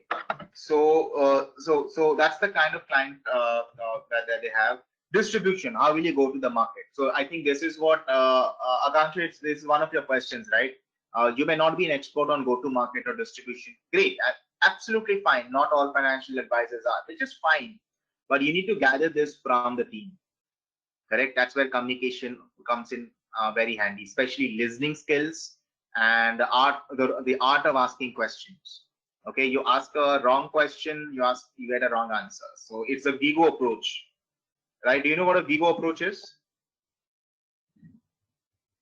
Garbage in, garbage out. Yeah. Garbage in, garbage out, right? Right. Yeah. So you ask, like a shitty question to the stakeholder, you get a shitty answer. Correct. So the art of asking questions is also very good. That's actually a part of communication. That comes with listening. Okay. Cool. So you talk about the distribution, and then you talk about great. What's the financials looking like? Okay. And if you look at this, financials does not mean EBITDA, gross profit, all of that. That's okay. That's a financial commentary. I want to know, like, traction, revenue traction, client growth, number of e-signs. This is my revenue unit, right? The more units I sell, the more revenues I make. Okay, that's a revenue. What are the revenue units? How is that growing? And accordingly, what is my annual revenue? Correct. Then this is what you're doing, a comparative analysis. Peer set. Again, peer sets. Okay, you have DCO and sign desk on one side. All right, and you have the legality on the other side, right? So what's the pull versus the push, right? Then 1 second. All right. Then you talk about this transaction. I think this is what Kaustubh mentioned, right? Abhishek, Kaustubh, you guys touched upon this part. This is talking about the precedent transaction multiples. Why is this important? Because when you're advising an investor, you should make the investor feel confident कि boss, ये space में transaction हुआ है, ये space में people have made money, and this is the evidence. Okay, so and this space is growing. All right, so that is why you should consider this as an opportunity, one of the high priority opportunities. So all right, and by the way, look at this. Adobe got acquired EcoSign. So all your ePDF signatures that you see is Adobe. All right, Best Sign got funded from your Tiger. I think everyone knows about Tiger now, thanks to Ola and Uber. Ola and Oyo, correct? Matrix, the China, that's Bazi.com. Okay, and DocuSign, which made a 8 billion IPO. Okay, so hopefully I'm an investor in legality. So wish me luck. Hopefully I make some money. Okay. All right. That's the PC. And then how much money are you looking to raise? And you read words like pre-money, post-money. We'll talk all about this when you go to valuation. This is, guys, front-end valuation. This is not a theoretical sitting behind the back, sitting behind a screen and doing some, Excel jockey, Excel monkey. No. On the screen. Sorry. Please go ahead. Yeah, go ahead, Devansh. Yeah. So I just had one question in this screen that you have. They've written 2.5 crores that they want to raise, and they've written the pre-money valuation of 10 crores down.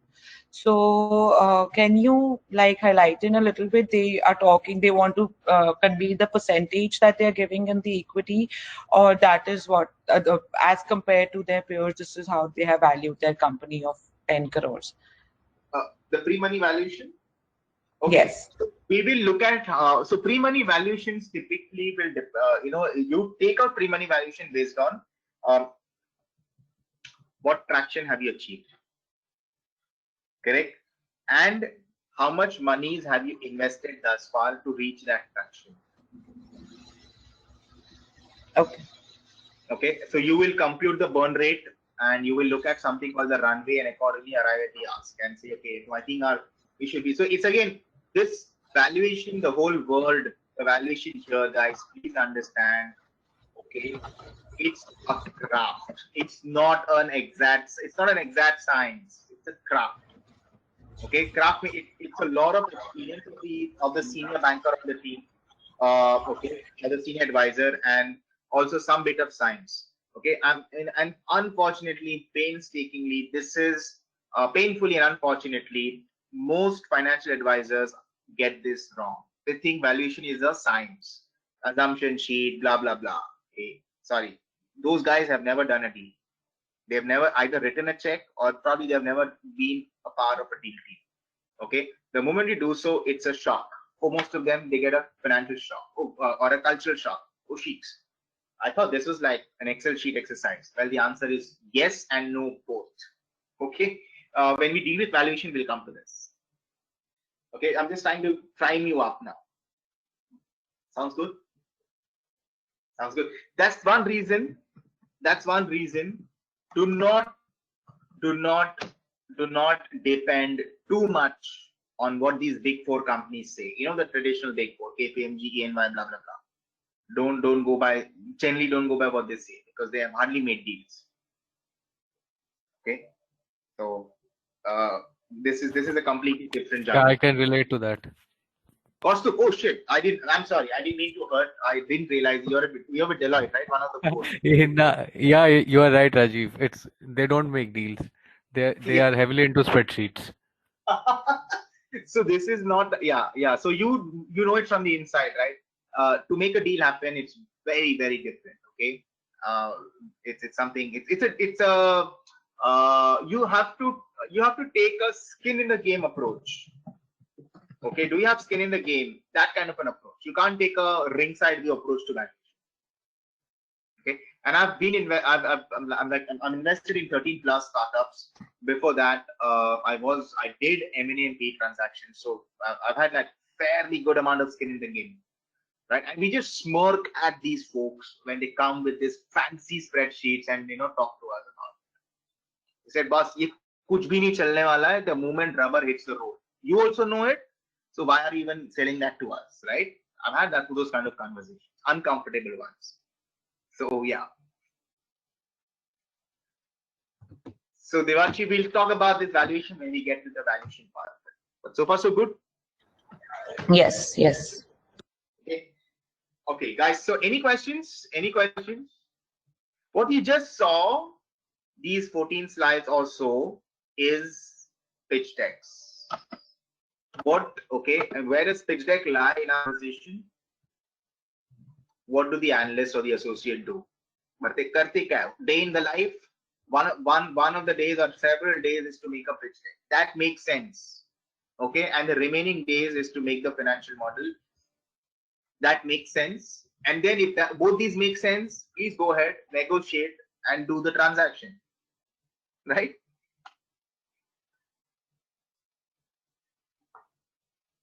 Cool. I'm waiting for any questions. No, all good.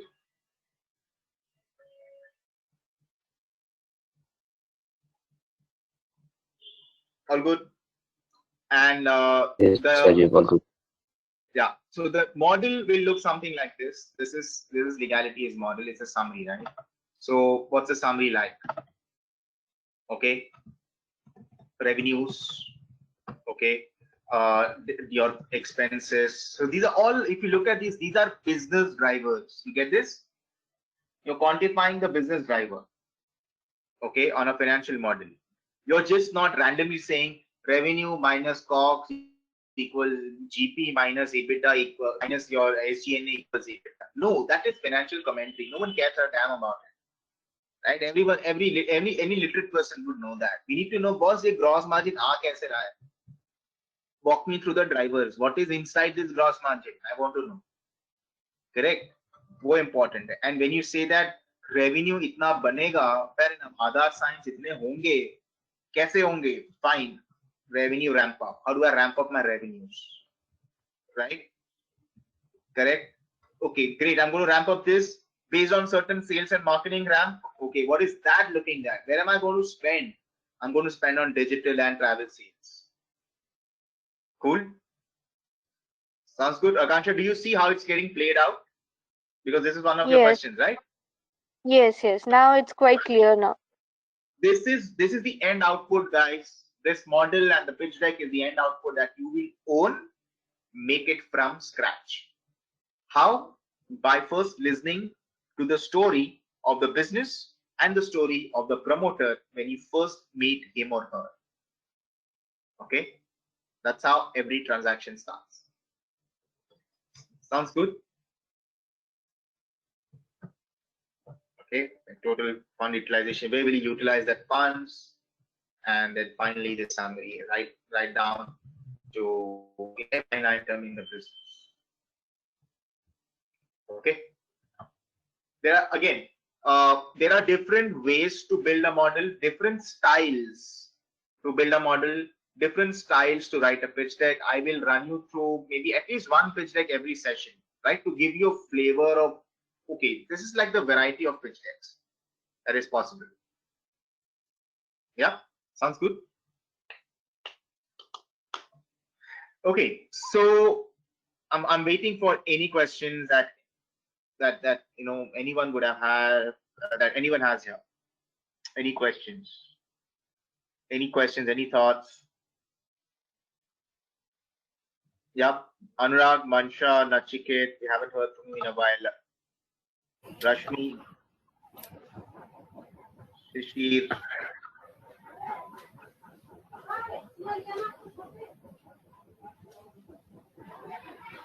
Anant.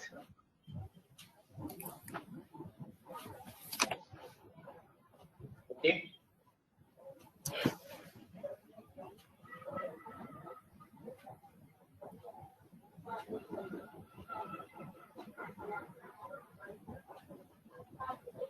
Awesome. So do you now, if there are no questions, you know where these skill sets are needed, right? Where are they applied actually? Sorry, my bad. The hard and the soft skill sets. Cool. Awesome. Yes. So, okay.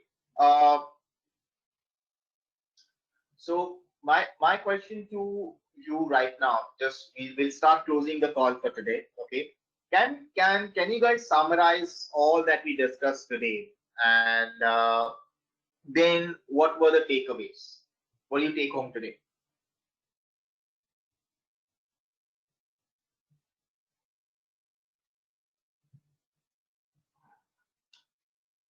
Today, Rajiv, please Something carry. happened. Wait, let Abhishek go first. Otherwise, you'll speak everything that Abhishek wanted. So Rajiv, I think the takeaway for today's classes is, first of all, we have to understand how the particular industry works like. We have to understand who the players are, the products is making, and as you have mentioned in the slide, the latest technologies which have been the part. And we have to be very optimistic about the approach which we are taking to understand the business model. Unless we don't understand the business model, it will be very hard to know where we are heading. I would like to pitch that also how the management sees its own business is extremely important. We have to understand how the management sees its own functions, and where it is wishes to take the business further on. And other than that, the model which you said, the pitch desk, we have that I found very extremely, at this point of time, hard to understand. But I'm sure that I will work hard on it and make it as a easy play for me to do. Other than that, the skills which you've mentioned, some skills which are the first one, the basic maths and everything, that's something which I have to work on. And other, I find the soft skills and everything you mentioned, I think that's the key takeaway that you have to understand. And the resources you mentioned to read, I'll definitely try to read them. I guess that's my takeaway for today. Wow, cool. Thank you. That's well summarized. Akanksha, you have anything to Thank say, you. or did Abhishek say everything you wanted to say? We have to what I learned over here is that yes, we actually need to work on both our hard skills and soft skills, of course, as Abhishek mentioned. Along with that, most important for us right now is to have a complete industry knowledge and have an answer to all the four questions which we've mentioned, to know the regulations, laws, how it works, what are the players and the latest technologies we have. It's important that no matter what industry we head on to, we should be having all these answers. Then only we can further go to have any sort of business or to understand any further any deals. Cool. And does that sound scary? Does it sound overwhelming, or does it sound challenging and interesting? Challenging and more interesting. It makes me like seeing this pitch desk. I'm more of curious to like now work over it, to get a chance to explore it more. The file Yeah. you showed, I feel like exploring it a bit more. For Cool.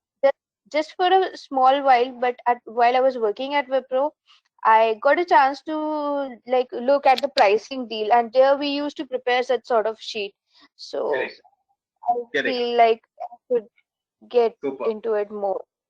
So just to add to your excitement and probably to others as well, okay, my Dropbox has some 200 plus pitch decks. I'm sitting on 200 something across different sectors. Okay, I've not invested in all of them, but most of the ones that I've evaluated, sat through the founder, poked holes, okay, and out of that I've sieved and selected the 13. So if you want to understand some industry, what is the future of certain industry, the best ways to look at what are the small and the mid-scale companies doing about it. The large companies generally do not innovate. FII, full stop. They just talk about it. Okay. So that's and across. I mean, eggs. I have an eggs portfolio. Okay, someone's solving specifically eggs, supply chain for eggs and all. Okay, and the likes. Electric vehicles. There's a space company, a space tech company, a space fuel company. There's a 3D augmented reality company, and the likes. Many more. Okay, so feel free to extract. So the more you ask, the more you get. Okay, that's how we play. That's how we play this. Okay, that is accountants. Who else? Anything more? Others? Rajiv, how much do we get to travel in this line of like profession? Should we choose to enter this? Wow. So I guess a lot. Covid का साल भूल जाओ, कुछ भी नहीं था travel. It was only virtual travel. Covid का साल, ठीक है. But I'll tell you my personal story. So there was a time when I remember very distinctly that became too much for my body to take. Okay, this was August of 2016, 17, something like 17, something like that. I don't recall. 17 or 18, I don't recall. Okay. So August, during the month of August, those 31 days, okay, I would have traveled to 16 unique towns in India. 16 in the same month, okay, and I would have taken some 30 plus flights in the same month. So literally every day one, and most of these flights were those red eye flights, early morning, because I had to reach the breakfast. I needed the full day to work, in my destination city, and it was bad. But yeah, that's an outlier. But normalized for everything, the amount of travel you need to do for in this kind of a role is a lot. Every month, about 10 to 12 days, you're out. Okay, so you get to see some really interesting places, meet some really weird characters sometimes very interesting folks, get to eat food, variety of food, right? And it just humbles you. The more you travel, you just get humbled, right? You see a different side of life altogether. So it's fun. Yeah. I have actually traveled to multiple times. I've traveled to 550 plus districts in India, multiple times. There are 642 districts in India. I've done 550 plus. The only places where I've not been to at all, like 0 times, is Northeast India.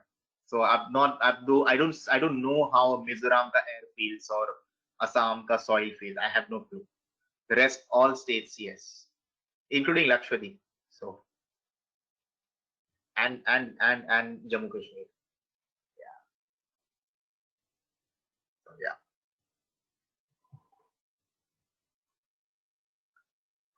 Okay, that's a travel question. Or any other questions? Did we summarize everything? Everyone to take from something, right?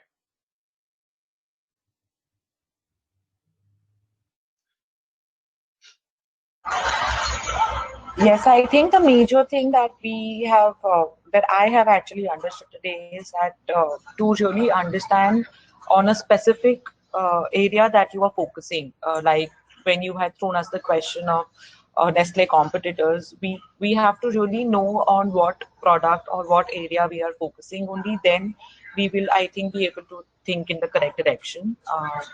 And that I think is the very important part to begin the pitch or to begin working on a project.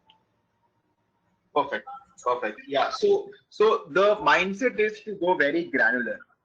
Okay. Don't make it Yes. very broad. Go microscopic. Okay. Perfect. Perfect.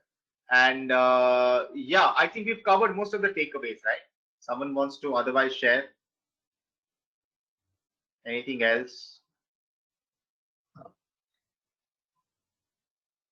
Good. So was it like a good, helpful session? Yes, Early it morning? was. Yes, yes. Yes, it was. Rajib, can I have this MS file you have made? Abhishek, no, I can't hear you. What is it? Can we have this particular PPT which you have made? This PPT, this one. Yeah, the one which is on the screen. So No, not this one. I won't be able to share this because most of my pitch decks are only for private viewing. I've shared it here. You can watch it on the video. And I will share a few other pitch decks which I can share without any obligation. Is that okay? I think he's talking about the Word doc. Yeah, the No, he's word. PPT. No, not this The one. This particular landscape one. PPT. The word, the landscape one. Yes. Oh, Yeah, this one. yeah, this I can share. Yeah, for sure. I'll share this immediately with Damni after this session. Right. Sure. But do also share some other pitch decks that you said you were okay sharing. Yes, please. Yeah. For sure. I'll do that. Cool. And We yeah, also said to download some material, industry related material to be uploaded. no, I don't get this. What is it about? In the previous class, you said you will be uploading some reading material for I will industry keep specific. sharing. Yeah. So I gave a lot of links and I will keep sharing some material with Damni through the week. Okay. And you'll right. Yeah. Thank you. And also, guys, the other thing, Rudy brought it up. So the LearnTron material may not cover all of this. The LearnTron material is very classy. Okay. You know what classy means, right? Does anyone know what does classy mean? It's in a very specific manner. It's like the classic books kind of. No, Like very conventional. No. And classy means only for the classroom. Okay. Like how the textbooks are. Yeah. Okay. So that is very classy. Okay. So someone, when you want to probably use some sarcasm on someone, very classy character, very theoretical. Okay. So but what I'm saying here may not be covered there, so you may not find an exact match. Some of the material there is really good, but I don't want to mince my words. I'm very black and white that way. Most of the things that I'm going to talk will be from my personal professional cases that I've worked on, deals that I've stitched, and the methodology that I've used. I'm going to cover that using a whiteboarding session like this. Because we're not physically present. I would have used the whiteboard, but this is my whiteboard, and I will share the summary of our conversations. Yeah, and then you can refer to the classy material as an add-on. Yeah, does that sound good? Yeah, practical. Okay, are we good with that? Yes, I wanted to Yeah. know who will create the question paper. Is it you or someone else will be doing that for Question level paper. 1 exam? That'll be me only, right? Okay. Thank you. Right? No MCQs. So don't worry. Okay, cool. Great. All right, guys. So I think we've had a good time. We also had a good time bashing Reliance Industries today. We'll do more of that every session, right? And we will meet tomorrow for principles of accounting. Sounds good? Yes. Yes, Raju. Perfect. All right, guys. Take care, and I'll see you tomorrow morning 8:30. Thank you, Rajiv. Thank you, Rajiv. Thank you, sir. Thank you, Thank you Raju. so much.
जी मैं गल करके आना फिर तुहानू पूरी story दस दा